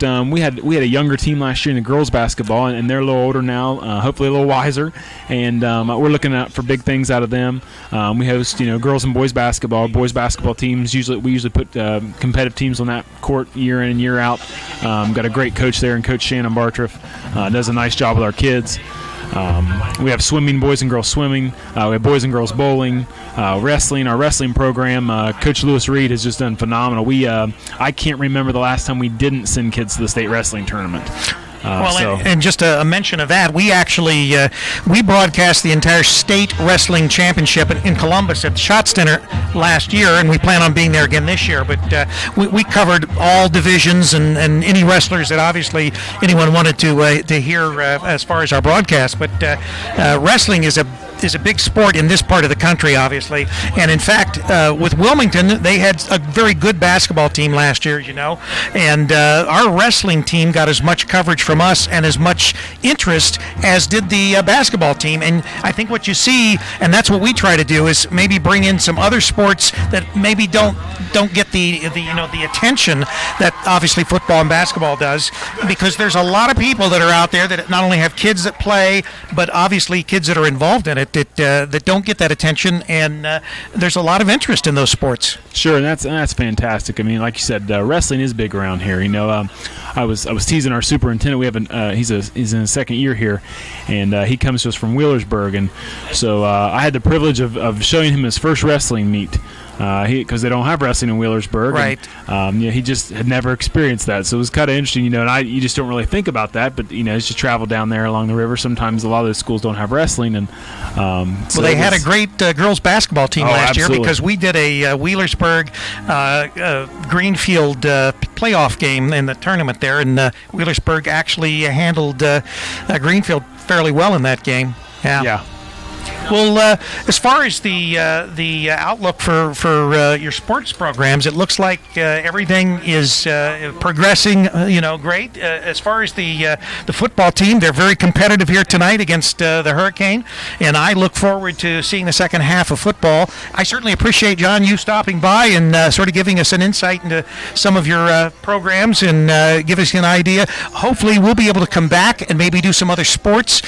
We'd love to come back and maybe do some winter sports, and certainly anytime you come into Wilmington, we'll be on the air with whether it's wrestling or some of the other sports. Love to have you come back up and talk to us. Sure, and I appreciate your coverage here tonight. All right, thanks, John. Appreciate it.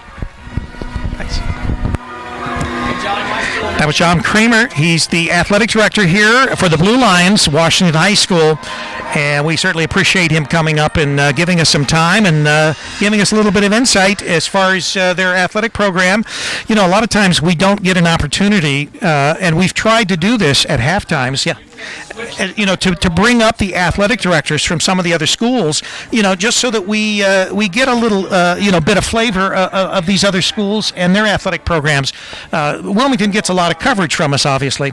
And, in fact, we've got our statistician here from Wilmington. He's got our halftime stats. AJ, you want to go over those? For Wilmington, they've ran the ball 18 times, 222 yards. Actually, that's Washington Courthouse. They've ran the ball 18 times for 222 yards. Wilmington, 23 rushes, 127 yards. Take that back. These are right. All right.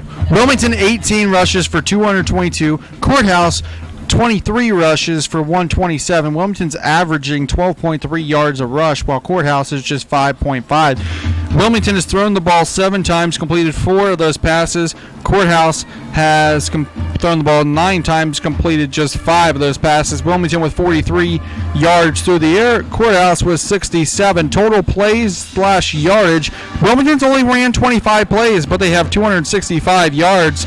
And Courthouse has ran 32 plays for 194 yards. Wilmington with the 1 turnover. They are 0 for on third down, while Courthouse is 2 of 7. But Wilmington does have the 1 4-down conversion. And Courthouse has 12 first downs to Wilmington's 6. Yeah, Courthouse is definitely, the Blue Lions are definitely impressive, and particularly their ground game. They have really run the ball well, and that's what's keeping them in this game, honestly.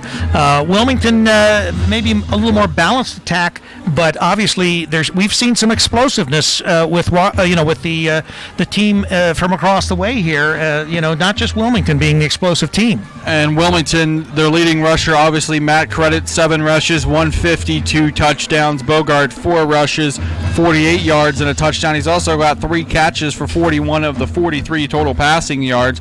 Garrett leading number 20 for Courthouse with 3 rushes and 68 yards with 2 touchdowns as well. So, there's your stats for the game. We want to thank the Wilmington News Journal for those stats. Hey, and I see that the Springfield Wildcats are leading the Beaver Creek Beavers 21-14, and that's at the half. So my Beavers better get a move on here and do what they did with Bishop Hartley. And we thank the statistician here from Wilmington High School. He provided us with those halftime stats. Hey, what's your name?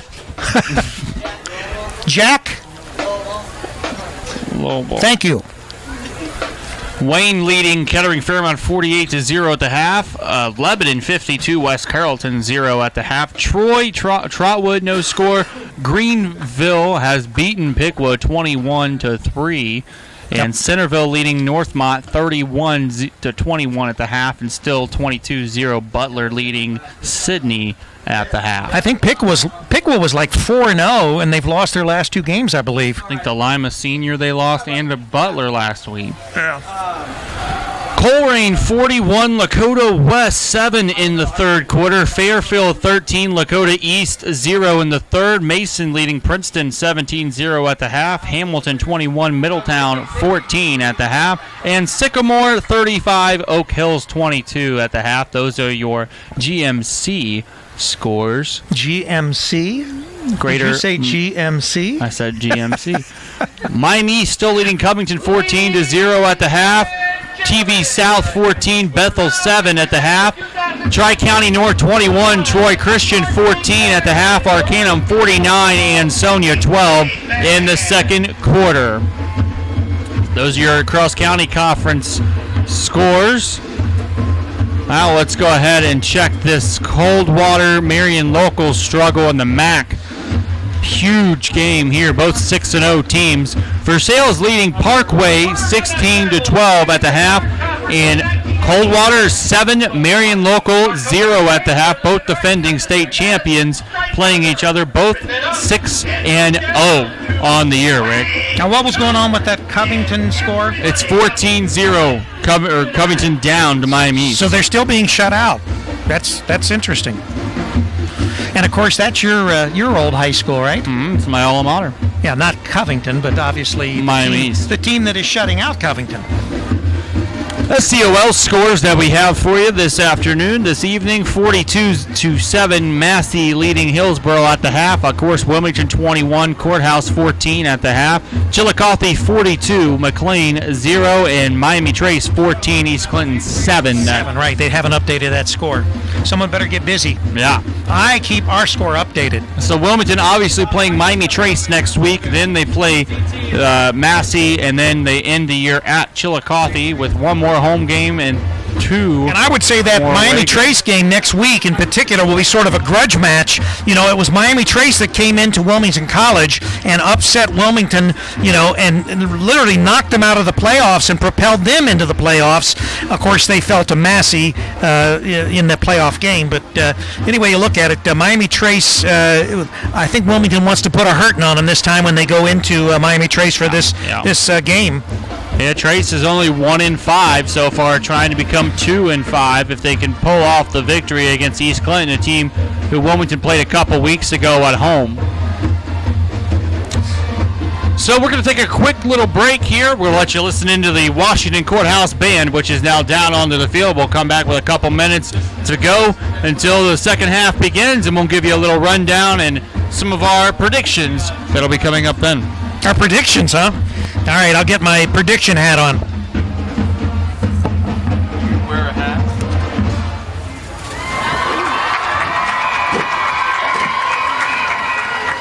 Cut my finger, dude. What? We'll sell you an angel smile with You Give Me Love. A bad day by Joey. Luke Kittle's leading 30-0 over Amanda. Wow, Amanda's having some down years lately. Wow. So they're just going back up. So they are.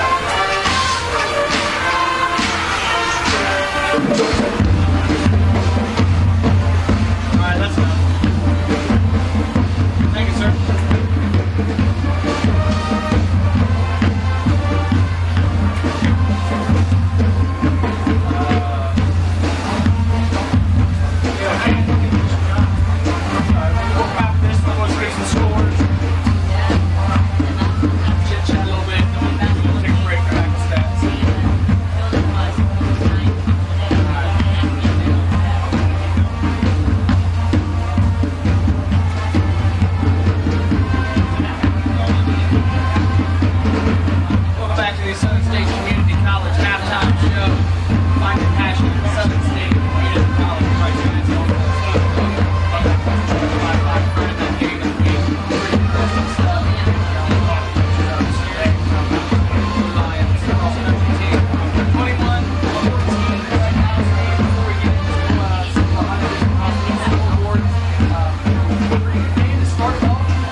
21 to 14. Let's put it on the District Hospital scoreboard. District Hospital here goes to home. Our latest update here to passing leads Hillsborough 42 to 7 at the half. Miami trades up against Clinton 14 to 7. Chillicothe is shutting out Greenville 42 to nothing.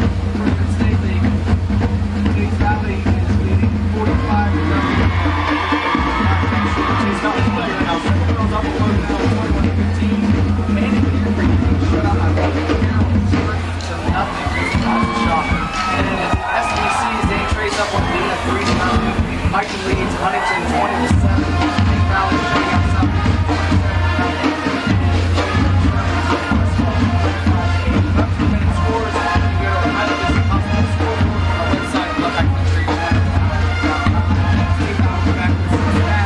Southern State Community College.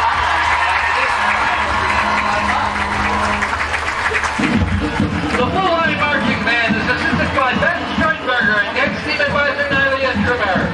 The band would like to thank you for watching, and we wish the Wilmington High School Marching Band the best of luck this season. Please and thank you.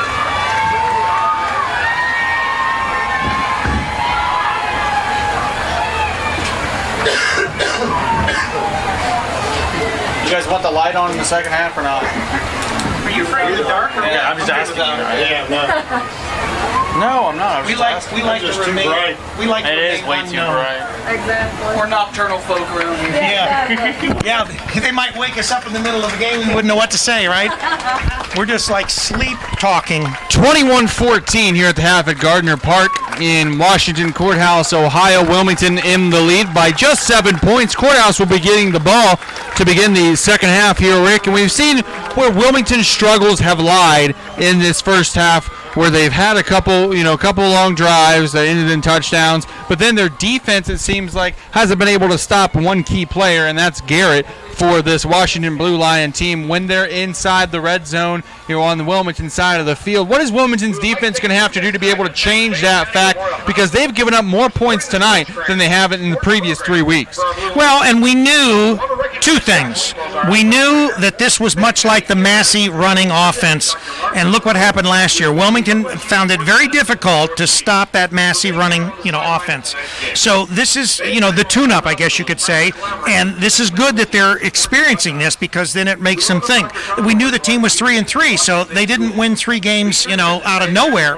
Unlike, last week, it was such an easy game last week. This week, they've been tested, and this is what they need. They need a little test. And this is their first road game in 4 games as well. We've also discussed that as it could be a factor. They're not playing on their home turf. They're actually playing on real grass tonight instead of artificial field turf like they've been playing on. I think there's a lot of factors that are factoring into exactly what we're seeing tonight. But I think that Wilmington, I have all the confidence that they'll settle down this second half and they'll put the game, away. The one thing that's also different is last year, we used to do that the Hurricane Sports Show there, Generations, last season, and we got a kind of a little look of how practice was going, what Kellen was trying to work on during the week, and it's hard this year because we don't have that sports show to actually sit down with Kellen and be like, hey, what's your team working on this week? What do you guys need to work on? And that's a little different for us too because we come in almost blind, and then we saw them play the week before, then they come in, and I will say that's probably the first struggling first half we've seen since the Butler game. Yeah, and I wouldn't really call it a struggling first half. I would give the Blue Lions credit. They have some offense ready. there. Yeah, they have some offense. This is their home turf. They are defending it well. I wouldn't say that it's just a collapse of the Wilmington defense as much as it is that, the Blue Lions are a 3-3 team that are trying to go 4-3. And so Wilmington, the main thing they need to do is they need to remember to play Wilmington defense and offense, and I know they'll prevail, if they keep their nose to the grindstone, so to speak. And also, you got to think about it too. Wilmington's not only going to be facing a running team this week, but next week, Miami Trace, they run that option style offense, which is very fast paced. It's very different to go out there and try to defend the option, and they're going to have to use this as a learning experience. Go back when they watch film, they're going to have to learn. All right, our linebackers aren't in this position. Our defensive ends and corners, they're not staying home as often, and we've seen that too. But like you said, Courthouse has got a very good offensive line. They've been opening up holes all game long for this Washington Courthouse attack, and I think that's one of the bigger reasons too, is all the holes that they're opening up, and it's allowing their tailbacks in Greer and Robinson and also in Garrett to be able to find those holes, and they're doing a great job finding them and picking up 5, 6, 10 yards on a run. And most of the yardage has been on the ground.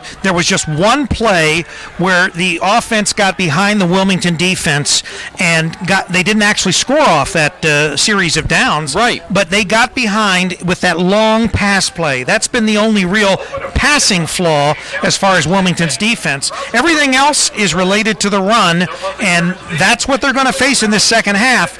So if they plan on winning this game, they have got to stop the run in the second half. Right, and they're going to have to do it on this first possession because Courthouse does get the ball to begin the second half. So we're going to see Taylor and Greer and Caleb Rice coming back out as well. And something that I've also noticed during this game is Courthouse really isn't picking up most of their yards on the edge. They're picking it up, like I said, right off tackle, right up the middle on these plays. So Wilmington, I think, their linebackers, everybody else are going to have to stay home. They're in the middle. Watch the middle runs because that's where Courthouse is, picking up most of their yards. And yeah, you got to stop. You got to stop them in between the tackles. There's been several of those gravy plays, so to speak, that Courthouse has been able to take advantage of. And so right now, Wilmington needs to clog that middle, force them to go to the outside.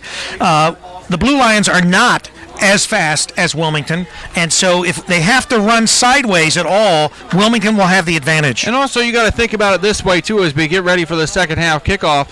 Is other than the penalty that backed Courthouse way back in their own deep in their own territory, they've been getting in third and manageable and third and short situations too. Wilmington's defense has just been doing a great job in stopping them on those third and shorts, but they have completed 2 out of 7, like we saw in our stats. They're third downs, and those third down conversions came and third and shorts. Right, we're getting ready for kickoff here. I did talk to Marty Bogart at halftime. He did tell me that Dylan's catch was what Marty had showed him how to do, and he was just emulating his father there as far as that stretching catch, that fantastic catch that he made. Henry's kick is high, and Barton will feel it at the 17. Take it out across the 20. And bubble, the ball's loose, and that's what Wilmington needed there. That's exactly it.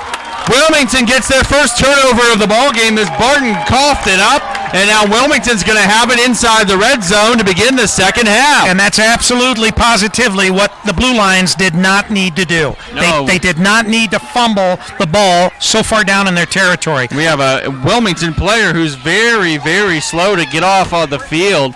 He may have got the wind knocked out of him, and the way he might have landed on the ball might have landed right in his gut. Little breadbasket play there. So Wilmington with a huge turnover to begin the second half. They're going to have it on their own, or on the Washington Courthouse, I should say, 13-yard line. First down and 10, just what the doctor ordered out of halftime. Well, not just that, but knowing Scott, they will try to strike fast. They've already got him down. They're wanting to hit him hard and strike fast. So wouldn't be surprised if they don't score right here on this play. Wilmington in an I formation, very rare to see. Jones gets the carry over here on the left side. Still dragging guys down inside the 10 to the 6-yard line. Will be second down, upcoming for the Hurricane. Gain of about 7 yards, second down and 3. Nice little run there. Something we haven't seen Wilmington do all game long is line up on center, except for that one play where Credit snuck it for a first down. They're going to line up in the I formation again. Jones the tailback with Bogard lined up near side to the left.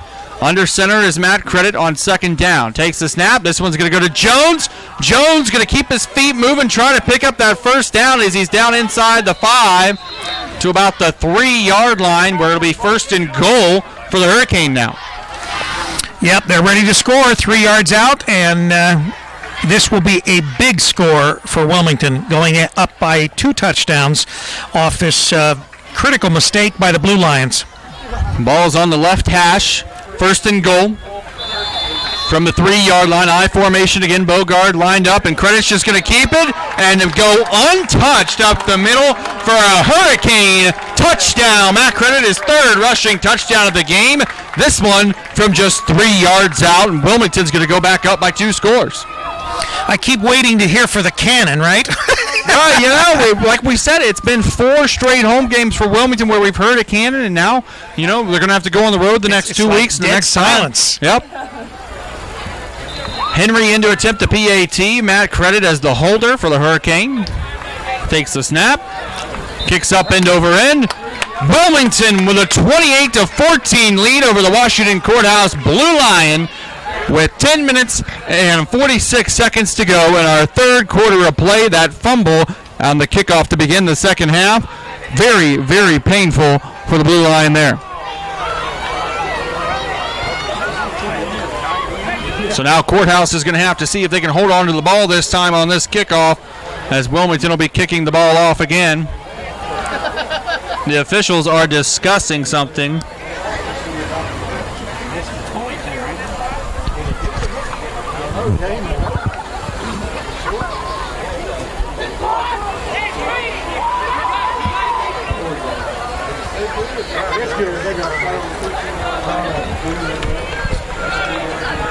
We got Nelson, Rice, and Barton back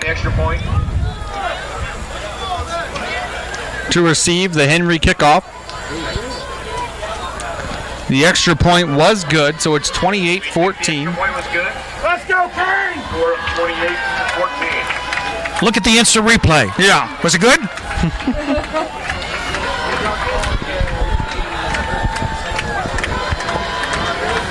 Okay, the Hurricane are up by 14 again. Again, Nelson, Rice, and Barton back deep to receive the punt, or the kickoff, I should say, from Henry after the Wilmington touchdown. Well, this has got to deflate the Blue Lions. They were all prepared to come out here and put some points on the board and tie the game up, and now they're behind by 14 again. Line drive kickoff. It's going to bounce into Rice's hands, and he loses the ball again. He picked it up at the 10, ran it out to the 15, where he lost the ball at the 17, is where he falls on it. First down and 10, Blue Lion. Man, I think he was trying to run before he actually had the ball in his hands. So the Blue Lion take over first down and 10, this time on their own 16-yard line, as they almost coughed up the kickoff again. Well, that would have been devastating. Oh, yeah. So first down and 10 from the 17 for the Blue Lion.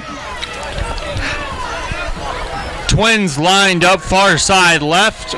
Taylor under center with Greer and Robinson as the tailbacks. First down and 10. Takes the snap. This one's going to go to the left side to Robinson, who's got a big hole. And Robinson gets a big gain out across the 35 to the 38-yard line. First down for the Blue Lion. Well, I'll tell you, their running is keeping them in this game. The only thing I would say, a lot of counters. Yeah, what concerns me the most is that Wilmington has got to be able to shut this running down.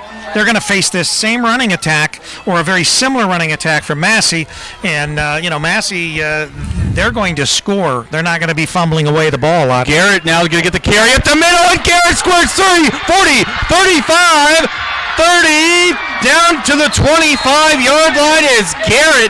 There's another first down for the Blue Lion. Man, up the middle is where Wilmington is struggling tonight. Right, yeah, they have not been able to stop the Blue Lions up the middle.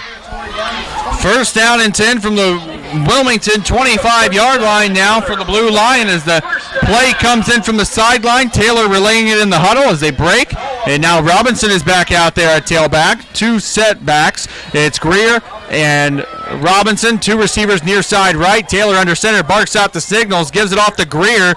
And Greer's going to get it down to the 21-yard line. A gain of 4. Second down and 6 for the Courthouse Blue Lions. Tackled by number 44, Brady McCune, 45, Austin. McCune on the tackle, and Thompson for Wilmington. An iPhone. So if you're missing an iPhone, the screen is correct, so I'm guessing it's a student. I have it.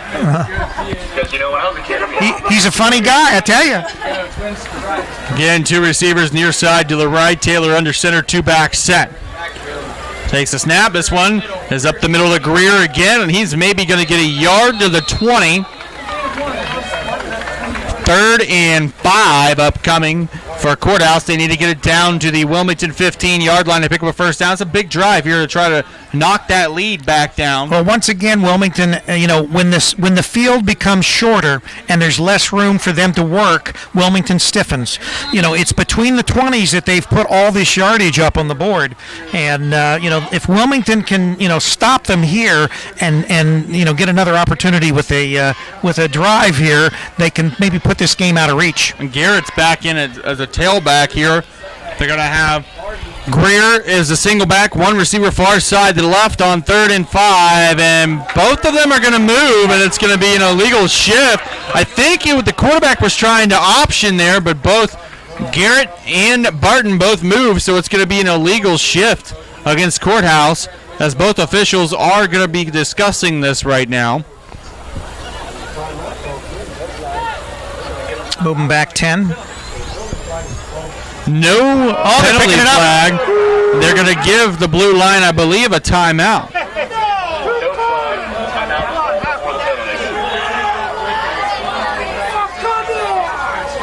So I guess Kellen's very hot down there. Well, I guess my question would be, because we did see movement, we did see a shift that appeared to be illegal.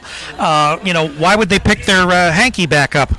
Because I think the timeout came before then. So it's going to be a blue line charge timeout. They've got 2 left now here in the second half with 8:36 to go in the third. So they're actually saying that the Blue Lions called a timeout before they actually shifted illegally. Yes, sir. So it's still 3rd and 5 from the 20. Blue Lions need to get it down to the Wilmington 15 again to pick up a first down. We have 2 receivers near side to the right. Well, we're in 4-down territory, so any way you look at it, they've got a couple more steps. Got a good field goal kicker though too, Rick. Yeah, they're not going to kick a field goal, not being down by 14 points.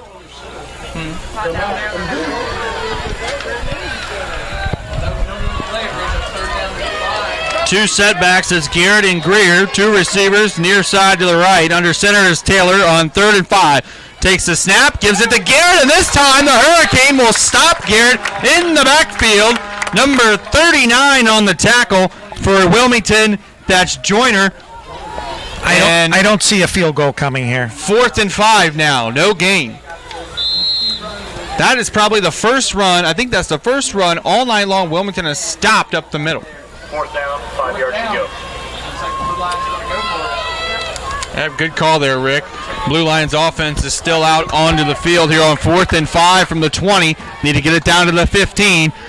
All right, big play here. Big play. 2 play. receivers to the near side right. 2 setbacks is Garrett and Greer. Draws back the pass is Taylor under pressure. Pulls it down. He's going to run, and he's not going to pick it up. He gets brought down at the line of scrimmage for no gain, and it's a turnover on downs. Great defense by Wilmington there when it mattered. Yeah, once again, they stiffened. Between the 20s, they're running wild, but when it gets down into the red zone, Hurricane defense came up big. And the Hurricanes have one of the best red zone defenses in the state. 1st and 10 for the Hurricane offense. Ball on their own 20-yard line. They're 80 yards away from pay dirt. Jones will be to the left side of Credit in the shotgun formation, 4 wide, 2 receivers each side. Bogart now going in motion. It's going to be a fake jet sweep as Credit pulls it down, and he's going to slip at the 29-yard line for a gain of 9 yards. It'll be 2nd down and 1 upcoming for the Hurricanes. Almost broke it, but still, he picked up 9 yards. You can't complain about that. The turf monster brought him down there. 2nd down and 1 for the Hurricane. Ball on the 29. 4 wide again. Shotgun formation for Credit. Bogart now coming in motion. Same play, fakes it this time up the middle is Credit. He's at the 40. He's at the 45. Still moving the pile across midfield down to the 48-yard line. And a Wilmington first down. Hurricane are on the march. Caleb Rice with the tackle, but Matt Credit went an extra about 5-6 yards with men on his back. Four wide again for Wilmington. Jones on the right side in the gun. 1st and 10 on the courthouse 48-yard line. Takes a snap. This time he's going to hand it off to Dylan Bogart on the right. Bogart 45, 40, 35, 30, and he's knocked down at the 25-yard line for another Hurricane big gain and a first down. Well, the Wilmington offense is opening up their own little holes there for the backs to run through. So Wilmington now is putting together a great drive. They're going to drive 80 yards for a touchdown here is what they're attempting to do. And there's a snap. Credit's going to keep it and get down and cross the 20 to the 18-yard line. Nice little pickup for the Hurricane. A gain of 4 yards, 2nd down and 6. Covington down 14-7 in the fourth quarter against Miami East right now. So they're trying to come back and mount, a comeback here against Miami East. Four wide, Bogart coming in motion again. This time Credit hands it off to Bogart on the left side. Bogart's got a hole, and he's got reservations for 6. Dives in for a Wilmington touchdown. Touchdown, Dylan Bogart, his 2nd rushing touchdown of the ball game, and Wilmington is now going to go up 3 scores, pending this extra point.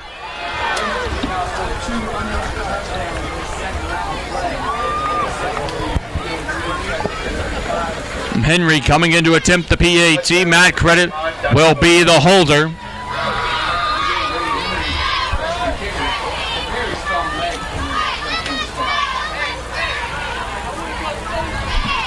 Credit awaiting the PAT snap. There's the snap, holds good, kicks up, end over end, and it's Wilmington 35 and Washington Courthouse 14.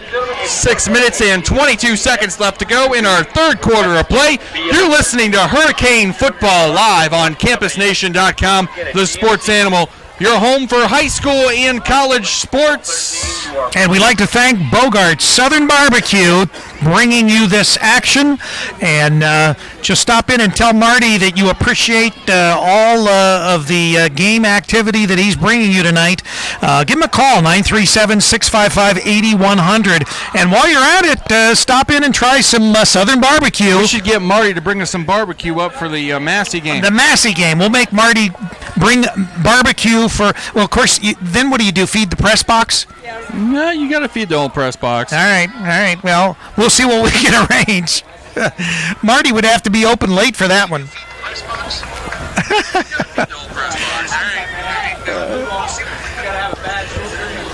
Well, the Hurricane leading 35-14. We're in the third quarter of play with 6 minutes and 22 seconds left on this third can read the scoreboard. Well, I can read the scoreboard. We got Barton, Rice, and Nelson, Barton, Taylor, and Nelson back to receive the kickoff from Henry this time. Those scoreboards have big letters on them. It's easy to read. And there's the kickoff from Henry. It's a little squib kick that takes a bounce, and still on the ground. It's going to be picked up by number 23 for the Blue Line, who strings it out, and it's going to get brought down. That was number 23, Jacob Rice, on the return. And Courthouse is going to begin 1st and 10 on their own 22-yard line. Reminding you, next week we will be at Miami Trace. We will be at the Panthers' house for Hurricane football. And, of course, Campus Nation will be there. And be on the lookout, because we may have a game of the week next week with Tip City and Stebbins. Be on the lookout there, as we're trying to find a couple people for that game to come and be camera and color commentator. And Rick Phillips is also looking for a play-by-play guy for that game next week. Right, since I'm blind. To do it. And there, that run right there going absolutely nowhere for Robinson, as he's brought down in the backfield back to the 17. Loss of about 5 yards for the Blue Lion. 2nd down and 15. Yeah, now what will be interesting, because now that they're down by this score, will they attempt to pass a little more, or will they continue to try their running? To me, I would just keep running the ball. Wilmington scored 14 unanswered here in the second half. Yeah. Shotgun formation for the new quarterback, number 8, Parton. 2 receivers left. Back to pass is Parton, firing. Incomplete. He was trying to get that one to number 6, Proby. 3rd down and 15 for the Blue Lions. You see, the Blue Lions are kind of going in panic mode now. Yeah, and that's why I say they'd probably be better off just keeping it on the ground. That's been their success. They've only had that one play where they got behind the defense. I don't think that passing is going to be their way to come back in this game. I really think that the Blue Line had the momentum going into halftime, just being down by 7 points. And then that kickoff really swung the momentum and the morale back over here to the Wilmington sideline, where Wilmington has had Big Mo on their side since the kickoff here in the second half. Well, it's interesting because they played that shark music from Jaws, and I think that the only one that's seen blood in the water, the Hurricane. And Parton's going to roll to his left, looking downfield to pass. Now he's got to scramble. He just throws this one up. Picked off by Austin Camp. Number 20 comes up with the big interception for Wilmington. Parton, he just threw that ball up, something you do not want to do as a quarterback. And now Wilmington with their second turnover of the second half. End of the ball game. They'll take over first down and 10 on the Washington Courthouse 38-yard line. And I think you hit the nail on the head when you said it looked like they went into panic mode, because they really didn't have to result in that kind of play, which resulted in the turnover. This could be the nail in the coffin.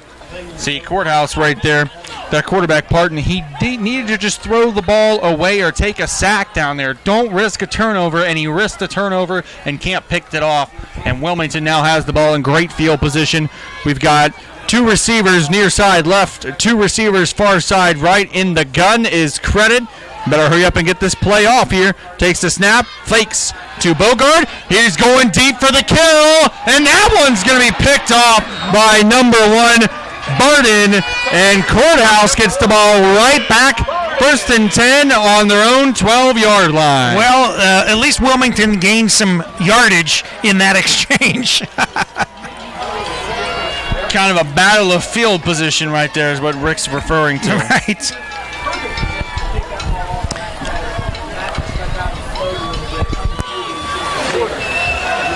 Got some scores for us, AJ?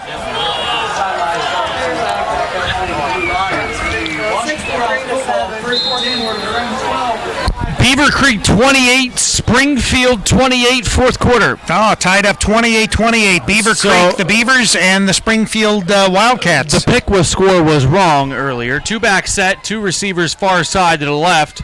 Under center is Taylor. He's going to hand this one off to Robinson on a counter. And Robinson's going to get stacked up at the line of scrimmage. No gain, second down and 10. So what's the correction on that Pickwa score? 42, Greenville 7, fourth quarter. Yeah, I thought that Pickwa score had to be kind of strange because Pickwa has a great team. Miamisburg 28, Fairborn 6, Wayne 48, Fairmont 6, fourth quarter. Springboro 31, Xenia 20, third quarter. Centerville 52, Northmont 41 in the third as that shootout continues. Butler beating Sydney tonight 29-0. Yeah, Butler beating Sydney is going to help Wilmington as far as their playoff position. And there's the snap. Taylor had to keep it himself. No penalty flag, though, as that was kind of a busted play. And we've got a 3rd and 9 upcoming from the 13-yard line. They need to get it out to the 22 to pick up a first down. Lebanon beating West Carrollton 59-0. Those are your GWalk scores at the moment.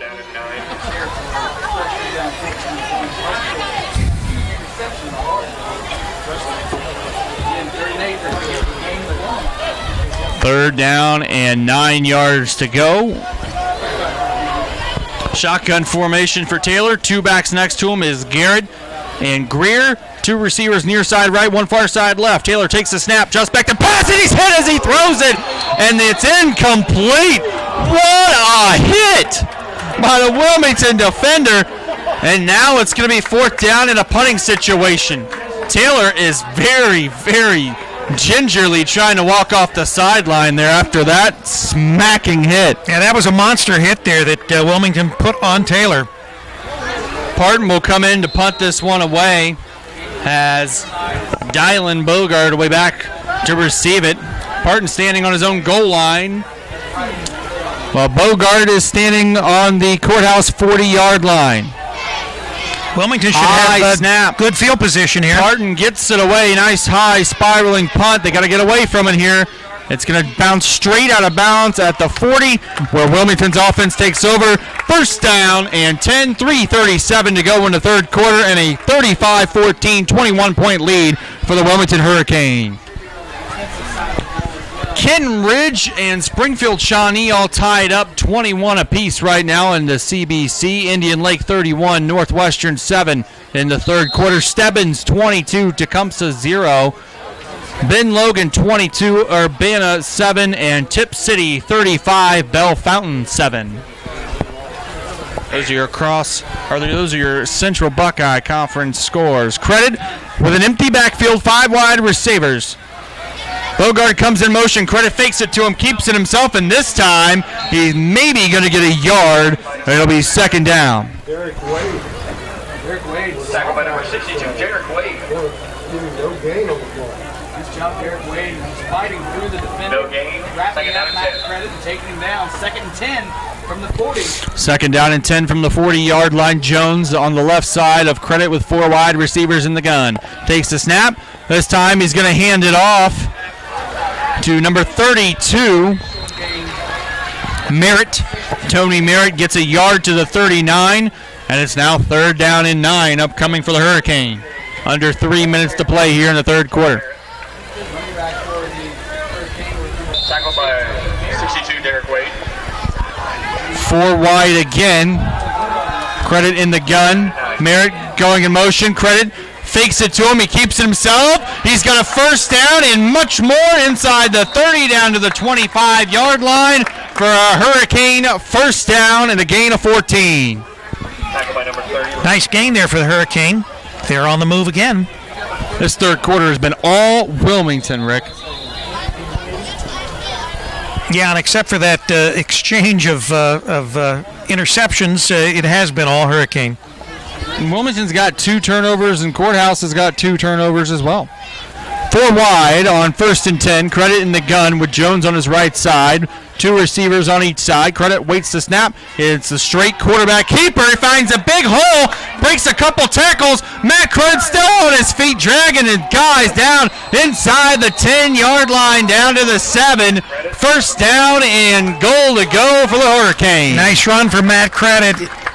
Kept those legs going. Stebbins now leads 36-7 over Tecumseh in the third quarter.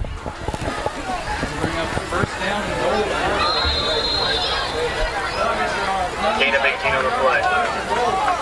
All right, let's take it in here. First and goal. Takes the snap. His Credit fakes the jet sweep. He's going to keep it. Get down inside the 5 to the 3-yard line. Second down and goal. Knocking on the door, 3 yards to go for another Hurricane touchdown. It is Tri-County North 28, Troy Christian 21 in the third quarter. Shotgun formation, second down and goal to go. 2 receivers on each side. Credit awaiting the snap. Merritt goes in motion. Credit fakes it to him and walks into the end zone for a Hurricane touchdown. You know, I could have run in the end zone when that hole was open. Another 3-yard touchdown run for Matt Credit that was brought to you by Bogart's Barbecue in Wilmington, 975 South Street in Wilmington, Ohio. Go in there and see Marty Bogart and the Bogart's Barbecue crew to get you some mouth-watering, amazing-tasting barbecue. And let Marty tell you about how he taught Dylan that play where he stretched out and caught that ball like that. Marty can tell you all about it. Henry awaiting the PAT. The snap's down. It kicks up from Henry, end over end. And it is now Wilmington 42, East Clinton 14 with 1 minute 20 seconds left to go in our third quarter of play. Wilmington has now scored 21 unanswered points here in the third quarter.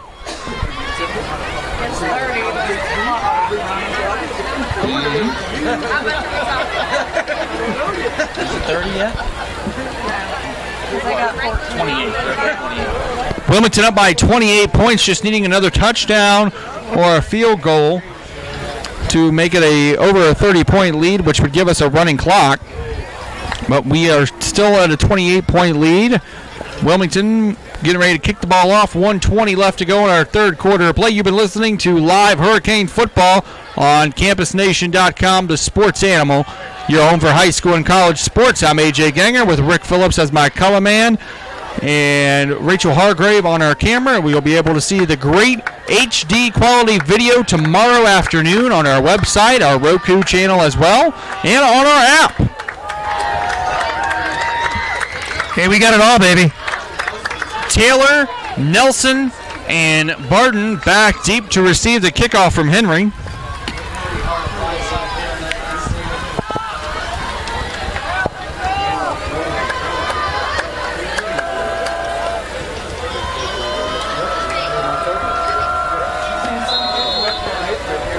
Here goes the kickoff from Henry.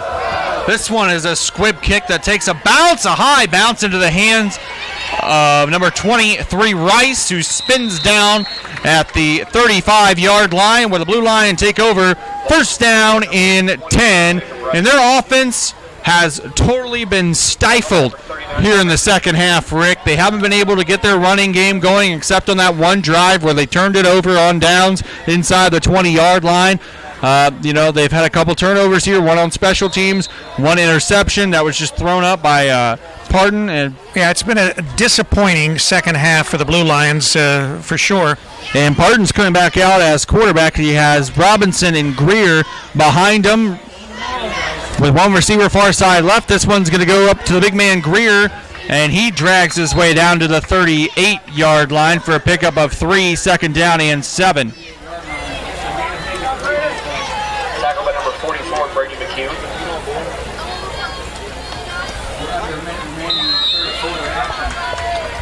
Blue Lions getting the play in. Under a minute to play in our third quarter. It's second down and 7 for the Blue Lions. Two receivers lined up far side left. Two back set is Robinson and Greer with Parton under center. Takes the snap. This time he's going to hand it off on the counter play to Robinson, who breaks one tackle. He's across the 50, and he's dragged down from behind by number 18, Willie Morse. This kid is really impressive. I'm really impressed with his ability. Excuse me, that was Porter Paget on the tackle for Wilmington. It's first down and 10 for the Blue Lions now into Wilmington territory at the 45-yard line with under 30 seconds to go in our third quarter as the clock continues to run.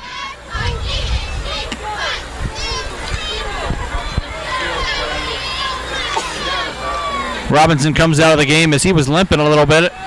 Garrett now coming in as tailback. Two receivers far side to the left. And penalty flag flies. Yeah, I think that Wilmington got the offense to jump here. Yep, a false start. And I'll move them back to midfield with 8 seconds to go in our third quarter of play. It'll be first down and 15 upcoming for the Blue Lions. Yep, and the official runs the clock. That'll pretty much do it for our third quarter of play. Going into the fourth quarter here, Wilmington has scored 21 unanswered points in our third quarter as they lead it 42 to 14 over the Washington Courthouse Blue Lions here in our Campus Nation Wilmington Hurricane football game of the week in week number 7. Which is 3 weeks ago after this week, Wilmington looking to go to 6-1 on the season. The Blue Lions trying to make a comeback. Down 28 points, try to go 4-3. They lost to Massey last week, 50-6. It looked like Wilmington's struggles in that first half are pretty much over. They did not carry over here to the second half. No, obviously, whatever Killen said at halftime must have resonated with his defense because obviously the defense has been much better this second half. Now, there have still been a few runs that they've gotten off, and, you know, they're a good running team. You can't take that away from them. Blue Lions, they have some talent on that in that backfield. So, I think that Wilmington, though, has done a much better job of defense this second half than they did the first. Covington has just tied it up 14-14 against the Miami East Vikings right now. So in the fourth quarter. The Bucks have come back. They have tied it up. Barton takes the snap on first down. He'll hand it off to Robinson on first and 15, who gets it across midfield to the 48 of Wilmington. A gain of 2, second down and 13. Excuse me, that was Garrett on the run. Right for the first time all night, it seems like the play is directly in front of us. Second and 13 upcoming for the Blue Lions. They come out of the huddle. It'll be another two-back set with two receivers near side to the left. Pardon under center on second and 13. Takes the snap, hands it off to Greer up the middle, who gains maybe another yard. Out to the 47. Third and a long 12 upcoming for the Washington Courthouse now, Rick. 45, Austin Thompson.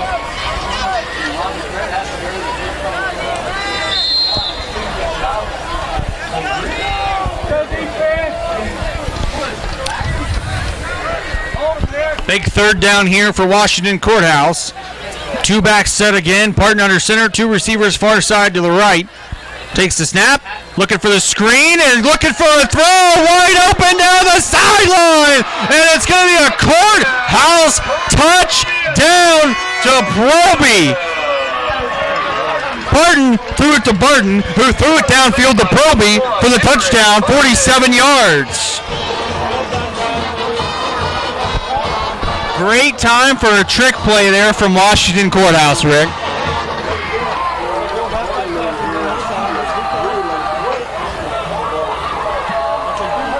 Trumbull will be in to attempt the PAT.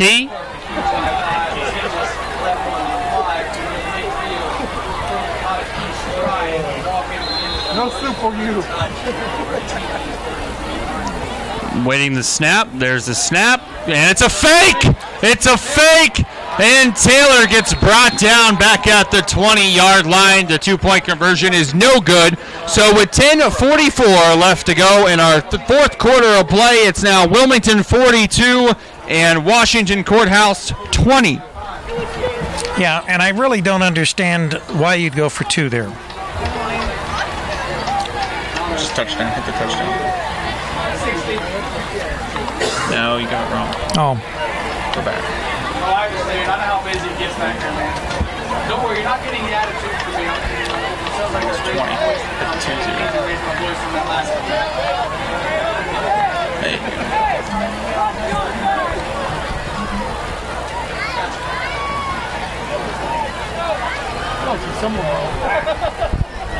We'll have Dylan Bogart and DJ Ames back to receive the kickoff from Trumbull.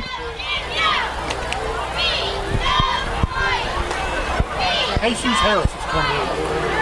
Harris? It's Harris.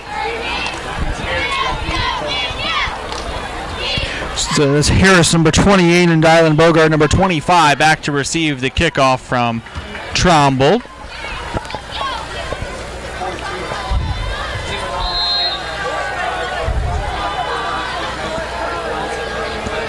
And it's a short kickoff. That's boomed, and Williams has to pick it up. Courthouse picks it up, and they're going to have it at the 25-yard line. Now that was an error there. You know, I don't know why the Hurricane just let it lay. Well, Harris is a freshman. I don't think he realized he had to pick up the ball. Now Courthouse is going to have the ball back on their own on the Wilmington 25-yard line with another chance to put up another score, Rick. Nobody touched it. It was a live ball, and all the Blue Lions had to do was pick it up. So now they're trying to look to cut the lead, which was 28 down to 14. If they get a touchdown and a two-point conversion to make it back up to a 28-42 game, but they're only down 42-20 right now, but they're in great field position to put up another score. Yeah, that was just a brain cramp there on the part of the Wilmington run-back crew, not picking the ball up or at least falling on it.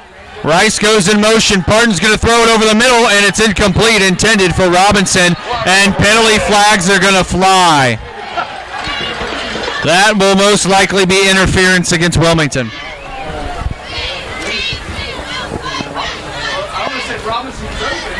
Actually, it was a hold against Wilmington. Or was it a pass interference? The official only used one hand.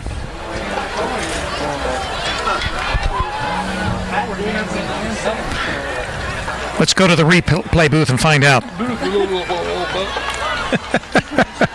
So it's pass interference against Wilmington. That's an automatic first down for the Blue Line. They marking him at the 13-yard line, 1st and 10. Man, some brain cramps here in the fourth quarter. Yeah, let's see if the Blue Lions can take advantage of this bad. Robinson takes the handoff on 1st down, gets it down inside the 10 to the 9-yard line for a nice little gain. Wilmington had the Blue Lions down and out, and they just gave them new life.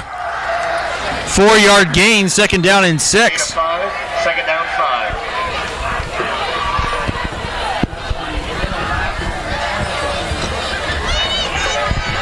Second down here, 2 receivers far side to the right. 2-back set is Garrett and Greer. This time is going to go to Greer over here to the left side. He finds a hole, and Greer broke a tackle, and he's got reservations for 6. It's a touchdown, Blue Lions. Well, now they will try for 2 points here, and it would make all the sense in the world. Yep, the offense is staying out onto the field. Man, Blue Lions trying to make a comeback here, Rick. I don't know if it's as much they're making a comeback as Wilmington is letting them back into the game.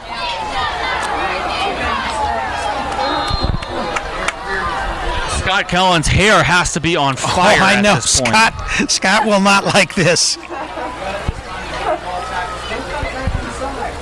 So the 2-point conversion getting ready to happen here. Parton under center.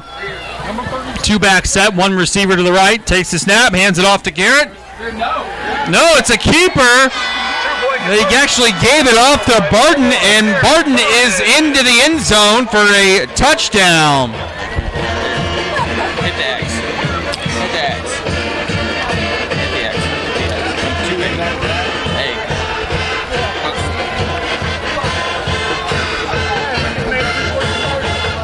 Come on.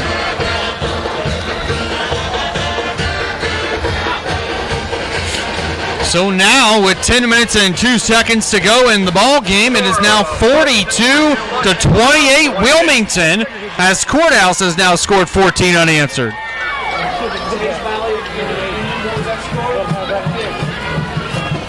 Covington 21, Miami East 14 in the fourth quarter. So Covington's made the complete comeback now. They're leading 21-14 over Miami East.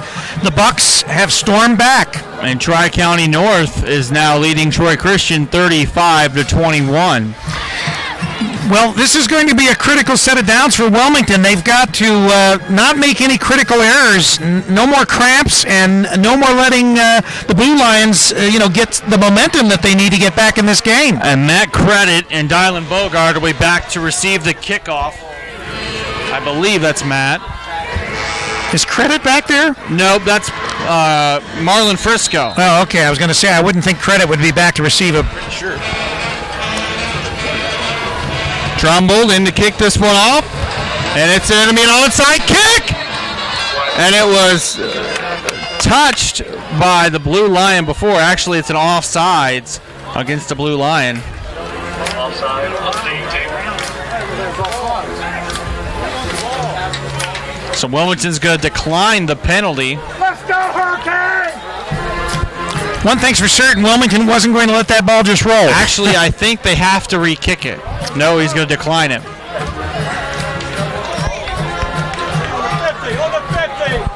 All right, So Wilmington will decline the penalty of offsides against Washington Courthouse. As Courthouse try to catch Wilmington off guard.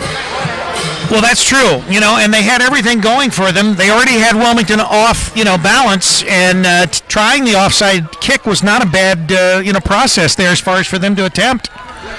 Obviously, Beaver Creek 28, Springfield 28, Rick. 28-28, Beaver Creek and the Springfield Wildcats. My Beavers have got to break out here. Troy and Trotwood scoreless in the third. So now they're going to have to come back out and re-kick this from the 35. Bogard and Frisco will be back to receive it, but Trumbull did almost get that onside kick off to his team. We'll have to watch out for it here. Right, they can try the onside again. Has to go 10 yards before being touched by a Blue Lion player, too. And this one's going to be a squib kick. That's going to be picked up by Frisco at the 32-yard line. And he breaks away from a tackler and brings it out across the 45 to the Wilmington 46, where they'll take over first down and 10. Still up by 14 points, though, Rick. As Courthouse has scored 14 unanswered themselves here in the fourth quarter with 9:55 to go in the ball game. Yeah, this fourth quarter has not been the greatest quarter thus far for the Hurricane. Dylan Bogard coming in motion. Credit is going to fake it, get it out across midfield, and be brought down at the 49 of Courthouse for a gain of 6. Took the words out of my mouth, AJ. Second down and about 5. Hurricane really, they don't have to do anything fancy. All they need to do is just plot along here and take it down and score. 4 wide for Credit. Jones on the left side of them. 2 receivers each side in the gun. Now Bogard going in motion. This time Credit again pulls it out and keeps it as a first down and more. Down to the 40. Still moving the pile. Falls forward to the Courthouse 38-yard line and a first down for the Hurricane. Good second effort there. And the officials let him play.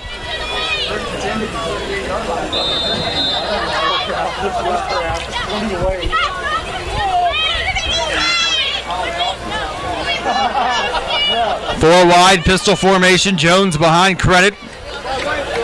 Credit takes the snap as the Blue Lions were showing blitz. Hands it off to Jones, and he's got reservations for 6. Wilmington touchdown. Jones to pay dirt. Well, Wilmington can take it up the middle just like Courthouse can, right? And 2 penalty flags now fly in at the end. Touchdown by number 26. 38 yards for Jones. He was untouched there, Rick. See what the penalties are. Personal foul against Courthouse and a personal foul against Wilmington. So they will offset. Yeah, they're getting a little after the play. Yeah, they're getting a little chippy now, but that's to be expected. This was a close game, until this last touchdown.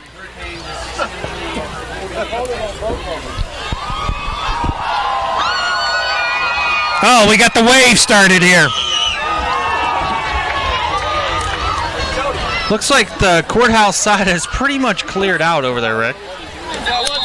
Yeah, most of Wilmington's crowd is still here. Hurricane faithful are hanging in. Henry in to attempt the PAT.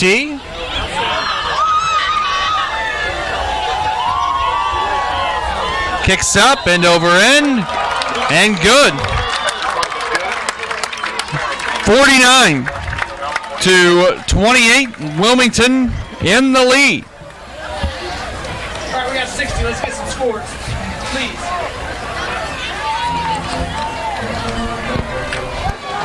Louie, they're playing.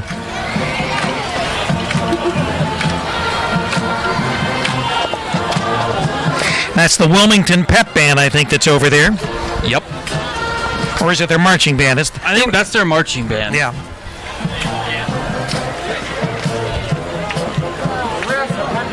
Piqua beating Greenville 48 to 14. Wayne beating Kettering Fairmont 48 to 6, and Centerville won against Northmont in a shootout 68 to 41. Oh, that's a great game. Hey, Rachel, have you been putting the quarters in the meter out there?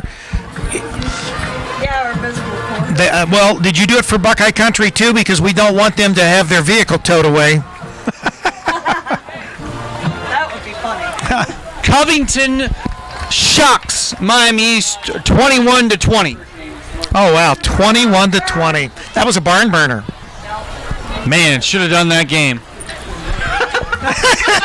AJ, you wouldn't have gotten to do the game. They wouldn't have let me up there, right? Nelson, Rice, Barton back to receive Henry's kickoff. There's the kickoff. It's a squib kick that bounces and picked up by number 26 for the Blue Lions, who takes it out across the 30 to the 32-yard line. On the return was Tristan O. Let's go, Dave! Get the ball back!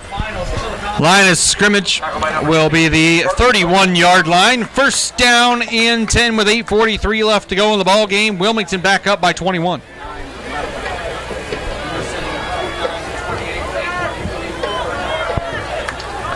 We heard anything there from Beaver Creek and Springfield? Still 28-28. Titanic struggle going on up there in Springfield. And it's now Tri-County North 35, Troy Christian 28. Bethel's taking the lead over TV South 22-21. So the Bees are beating them. Two receivers, the far side right. Pardon takes the snap. It's going to roll out to his right, looking downfield. Fires this one up for Rice, and it's incomplete. The sideline wanted an interference call, and they're not going to get one. Number 23 on coverage for Wilmington.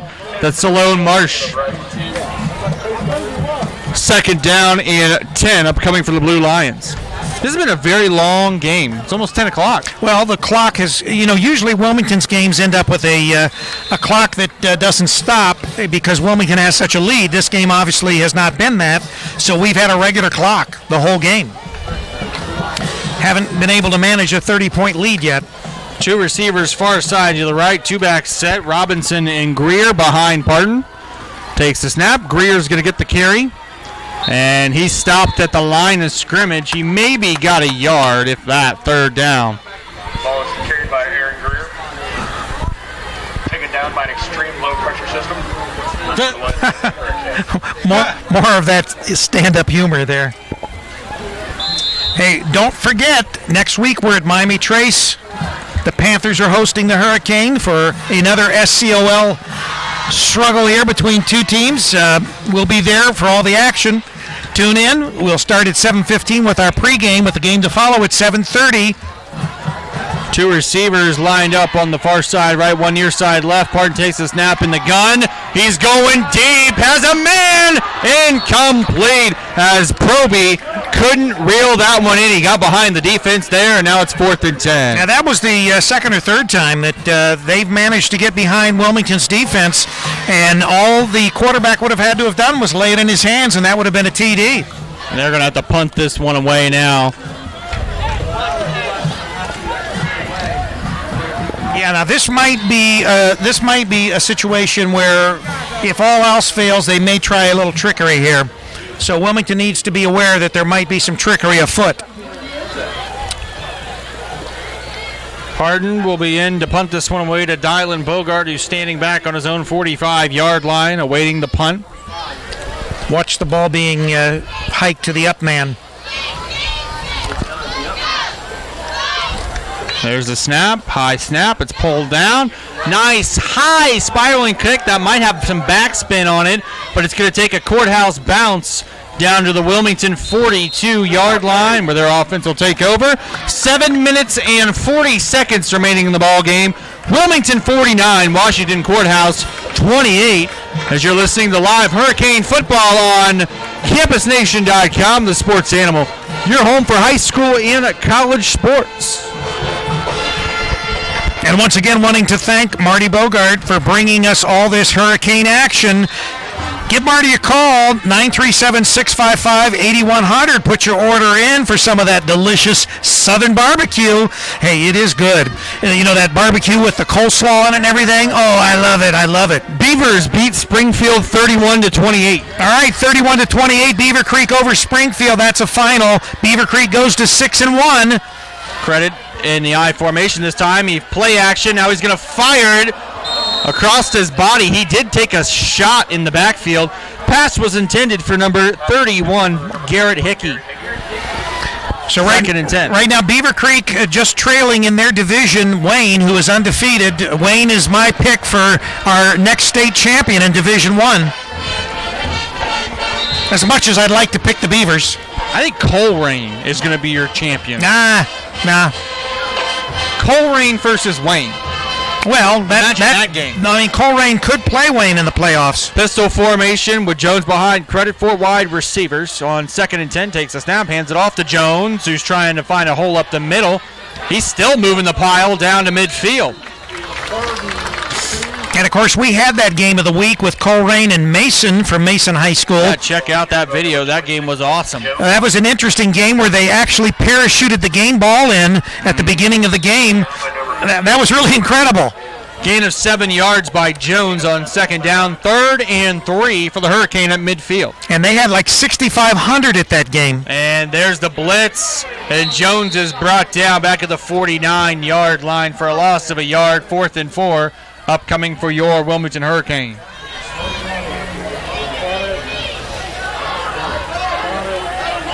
Ball was carried by number 26, Austin Jones. And Wilmington's going to bring on the punt unit. Tackled by number 30, Liam Downing. Rice will be dropping back to receive the Matt Credit punt. Still 6.5 and counting left to play. Need another person out on the field. Yeah, he's got to hurry too.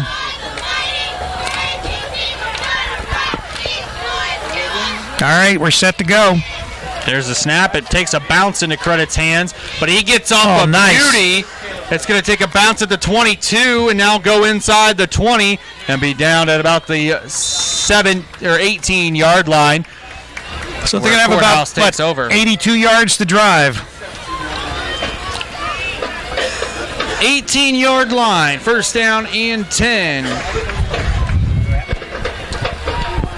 With 6 minutes, 12 seconds to go, and a 49-28 Wilmington lead.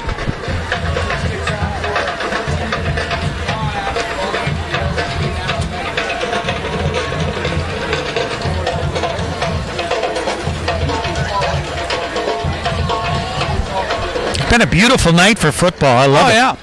A lot better than last week. Yeah. You know, it was funny. It was 50 degrees on Friday and Saturday, but on Sunday I was wearing shorts. Single back formation, Parton under center. Robinson goes in motion. He's going to get the carry out there on the far side right. And he gets it out to the 20-yard line for a 3-yard gain. And as skinny as your legs are, that's not even a pleasant thought. You know, bony legs, I don't know. They're actually going to just give him a gain of 2 out to the 19, second down and 8. Upcoming for the Blue Lions.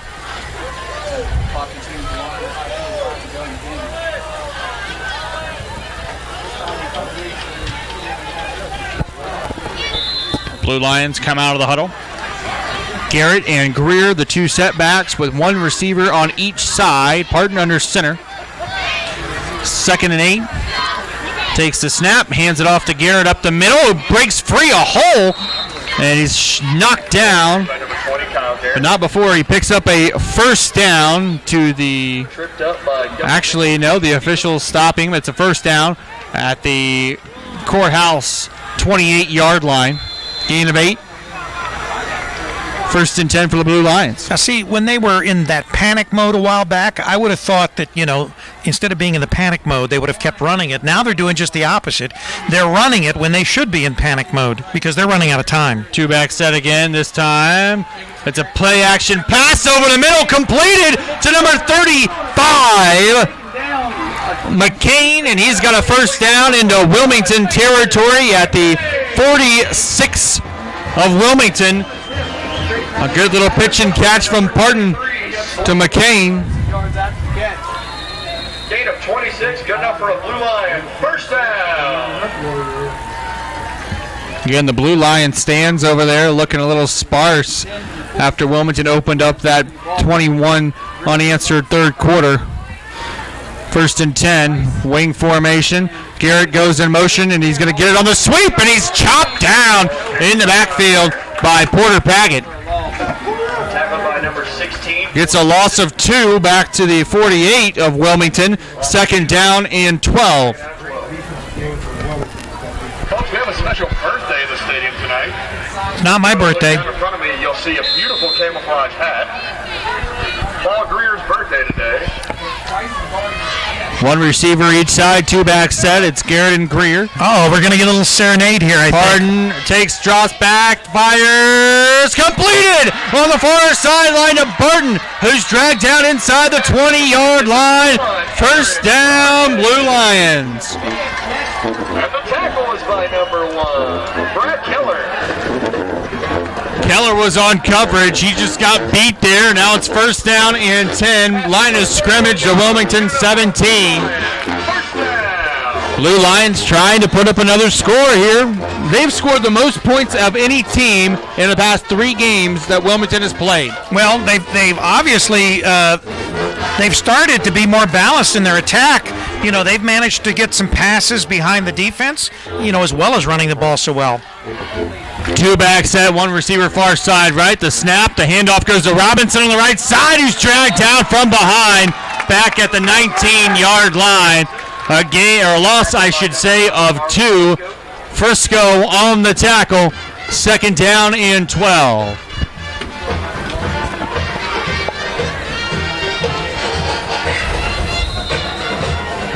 I think the Blue Lions, you know, they're faithful, gave up on them a little early here. They did. The stands thinned out just after that 3rd quarter. There's still some action going on here. Courthouse on 2nd and 12. Pardon toss back, and this time it is picked off in the end zone by Brad Keller.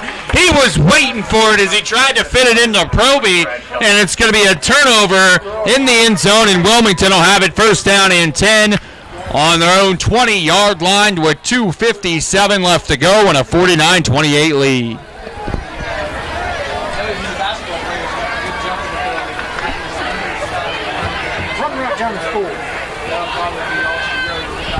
Kenton Ridge now leading Springfield Shawnee 28-21. Stebbins beating Tecumseh 42-7, and Tip City beating Bellefontaine 45-7. Both teams bouncing back after a loss last week. Both improved to 6-1 going into their showdown next week. Shotgun formation for Matt Credit. 3 receivers far side to the right, 1 receiver far side left. And Wilmington will take a timeout. So, Rick, both Stebbins and Tip City have both bounced back from last week. They now both are 6-1 heading into their showdown next week in Tip City, Ohio.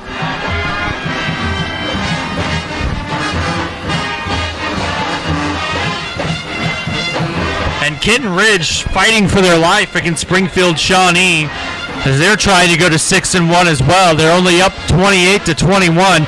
Shawnee did beat, I believe, Tip City last week.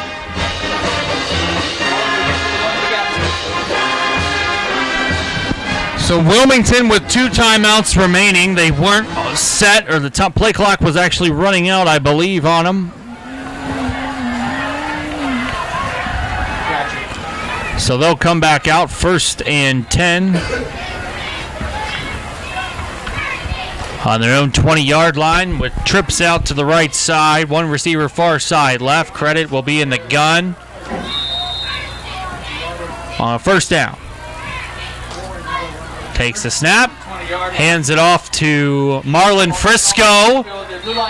And Frisco gets 4 yards out to the 24-yard line. 2nd down and 6. Frisco. Take down.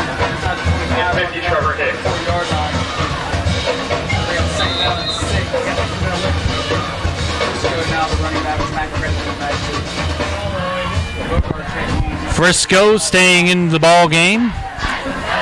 4 wide, 2 on each side. Credit in the gun. Frisco on the right side. Now Bogart comes in motion. Credit, it's a keeper all the way. Runs over 1 man and gets it out across the 25 to the 26. We'll bring up a 3rd and 4. For Sales beating Parkway 29-18. Minster leading Fort Recovery 14-12 in the 4th quarter. St. Henry shuts out New Bremen 46-0. And Anna beats St. John 28-6. Coldwater pulls out the victory over Marion Local 17-14. Coldwater 6-0, Local 6-1. Only other 1-loss team is Fort Recovery in the MAC. Trips out to the left side. 1 receiver near side right. This one goes to Credit. It's a keeper again, and he's just knocked down at the 1st down marker. Ball carried by number 2, Matt Credit. Have to wait and see where the spot is and if he's got it. He's right at the imaginary yellow line, and the head official says 1st down for Wilmington. At the 30-yard line, 1:32 and counting remaining in the ball game. Look for Wilmington to just kind of run this clock out here, Rick. Right, yeah, that's what I look for.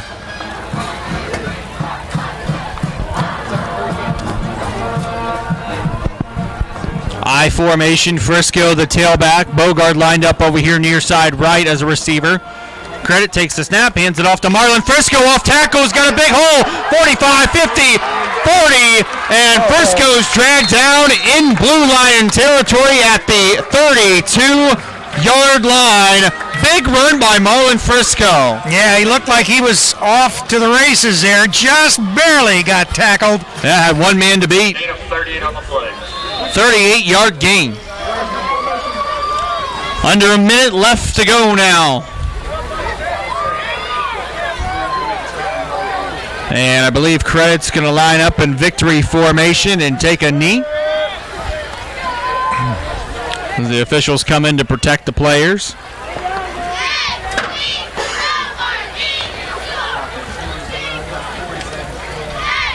Letting the play clock run down his Credit before he takes the snap. Takes the snap, takes the knee.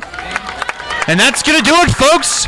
The Wilmington Hurricane are going to go on a 4-game winning streak, but they were tested tonight as the Blue Lions did not give up as they tried to make it a ball game, and they did. But Wilmington wins this one 49-28 as they will improve to 6-1 and go on it, extend their winning streak to 4 games. The Blue Lion fall to 3-4 and are now on a 2-game losing streak as they fell to Massey last week and now Wilmington this week. So Massey and Wilmington both are 6-1 going into week number 8. And I don't think that the Blue Lions have anything to be ashamed of. They played their hearts out here. They had some great, plays, not just in running, but also in passing. And, overall, they looked like a fairly good team and gave Wilmington everything they could handle. A 2-hour, 35-minute game tonight. That's a long high school football game, the longest I think we've had all season long. And like you said, Rick, that first half, it was pretty much even in that first half. And I believe Courthouse, they had the momentum going into the locker room, but after Wilmington kicked the ball off and it cost them a fumble, the Courthouse, the momentum shifted back to Wilmington, and they scored 21 unanswered in the third quarter. Courthouse, I will say, they started to make a little bit of a comeback. Yeah, those 2 touchdowns in a row. 14 unanswered, yeah. But then Wilmington would answer with a touchdown of their own as Austin Jones broke off a 38-yard run to make it 49-28, and that's our final score. But, like we've said, Wilmington was tested tonight, and I think it was a good test, and it's a great test for this defense because, like you said, they run the same type of offense as Massey does. Right, and we want to thank Marty Bogart's Southern Barbecue for helping bring this game to you tonight. You see Marty, give him a call, stop in, get some delicious barbecue, and at the same time tell him how much you appreciate Hurricane football on campusnation.com. Also like to thank John Kramer for hosting us here and coming up at halftime and giving us a little insight into the Blue Lions athletic program. Great hosts for this game tonight, and we certainly appreciate it. AJ, have you got any parting scores? My Beaver Creek Beavers are now 6-1, so they, other than the Wayne Warriors in their same division, are sitting up there at the top of the heap. Well, we got some SCOL scores here. Miami Trace 21, East Clinton 7. Obviously, Wilmington won this game here. That score is posted by us. Clinton Massey beating Hillsboro 58-7. Chillicothe murdered McLean 70-7 tonight. Chillicothe is now, that's right, 5-2. Massey 6-1. Wilmington 6-1. Both sitting atop of the SCOL standings. Wilmington will have Miami Trace next week, who could be 2-5 going in before the big showdown. And Wilmington's got 2 games at the end of the year that are going to be big tests for him. And I don't they think have Chillicothe and Massey. But I don't think Massey has played Chillicothe yet this year. Massey plays Chillicothe, I believe, next week. And if you remember last year, Chillicothe almost beat Massey. Massey pulled it out at the last minute and last few seconds of the game to win that game. They were almost upset. And I would predict that regardless of what happens during the Wilmington-Massey game, Chillicothe is not going to be an easy team. They're going to be much like Miami Trace was last year because they certainly have a good football team, as witnessed by their record. Right, and I agree with you 100%. Well, Wilmington was tested tonight, but they come out with a victory 49-28 over the Washington Courthouse Blue Lion. Wilmington improving to 6-1 on the season, with their only loss being to Vandalia Butler. And Butler had improved to 5-2 now on the season after their victory tonight. And Washington Courthouse is going to fall to 3-4. They're on a 2-game losing streak. Wilmington improving to a 4-game winning streak heading into next week's showdown with Miami Trace, which will be there at Miami Trace High School for that ball game. We might have another ball game next week as well. We might have 2 ball games coming our way. We're going to try to get a team together. Rick will try to find someone from probably the Wilmington High School AV department to come up here and join you with play-by-play maybe. And right. I can find a camera person and a color guy up north. If anyone's interested, whether you're listening in this area or up in Dayton area, you're interested in coming in and maybe doing some color commentary or running a camera for us, just let us know. Just go on the Campus Nation site, email us at support@campusnation.com. Go on there and let us know. And also, we're still looking for more advertisers and sponsorships. Always looking for that. And we need that. Campus Nation. We only have one sponsor, which is Bogarts, which we thank him a lot for his sponsorship money. But I mean, keeps the lights on. It keeps the lights on. It keeps us coming back every single week. Gas money for us, and able to pay for our websites and our streaming softwares and everything like that. But we need more help, and Campus Nation definitely deserves the support, as we're always out here every single week, traveling to every single game and trying to find the best matchups. That's right, and we want to thank Rachel Hargrave tonight for her help on our camera crew. She is the camera crew. What am I saying here? Right. But anyway, of course, we want to thank Charlie Hargrave, her husband, for lending us to her, because normally she's there helping him direct the band. Yeah. So again, as we send you off here this evening, Wilmington with a 49-28 win over the Washington Courthouse Blue Lions here tonight in Washington Courthouse, Ohio. Again, I'm AJ Ganger with Rick Phillips and Rachel Hargrave on camera saying good night and go Cane!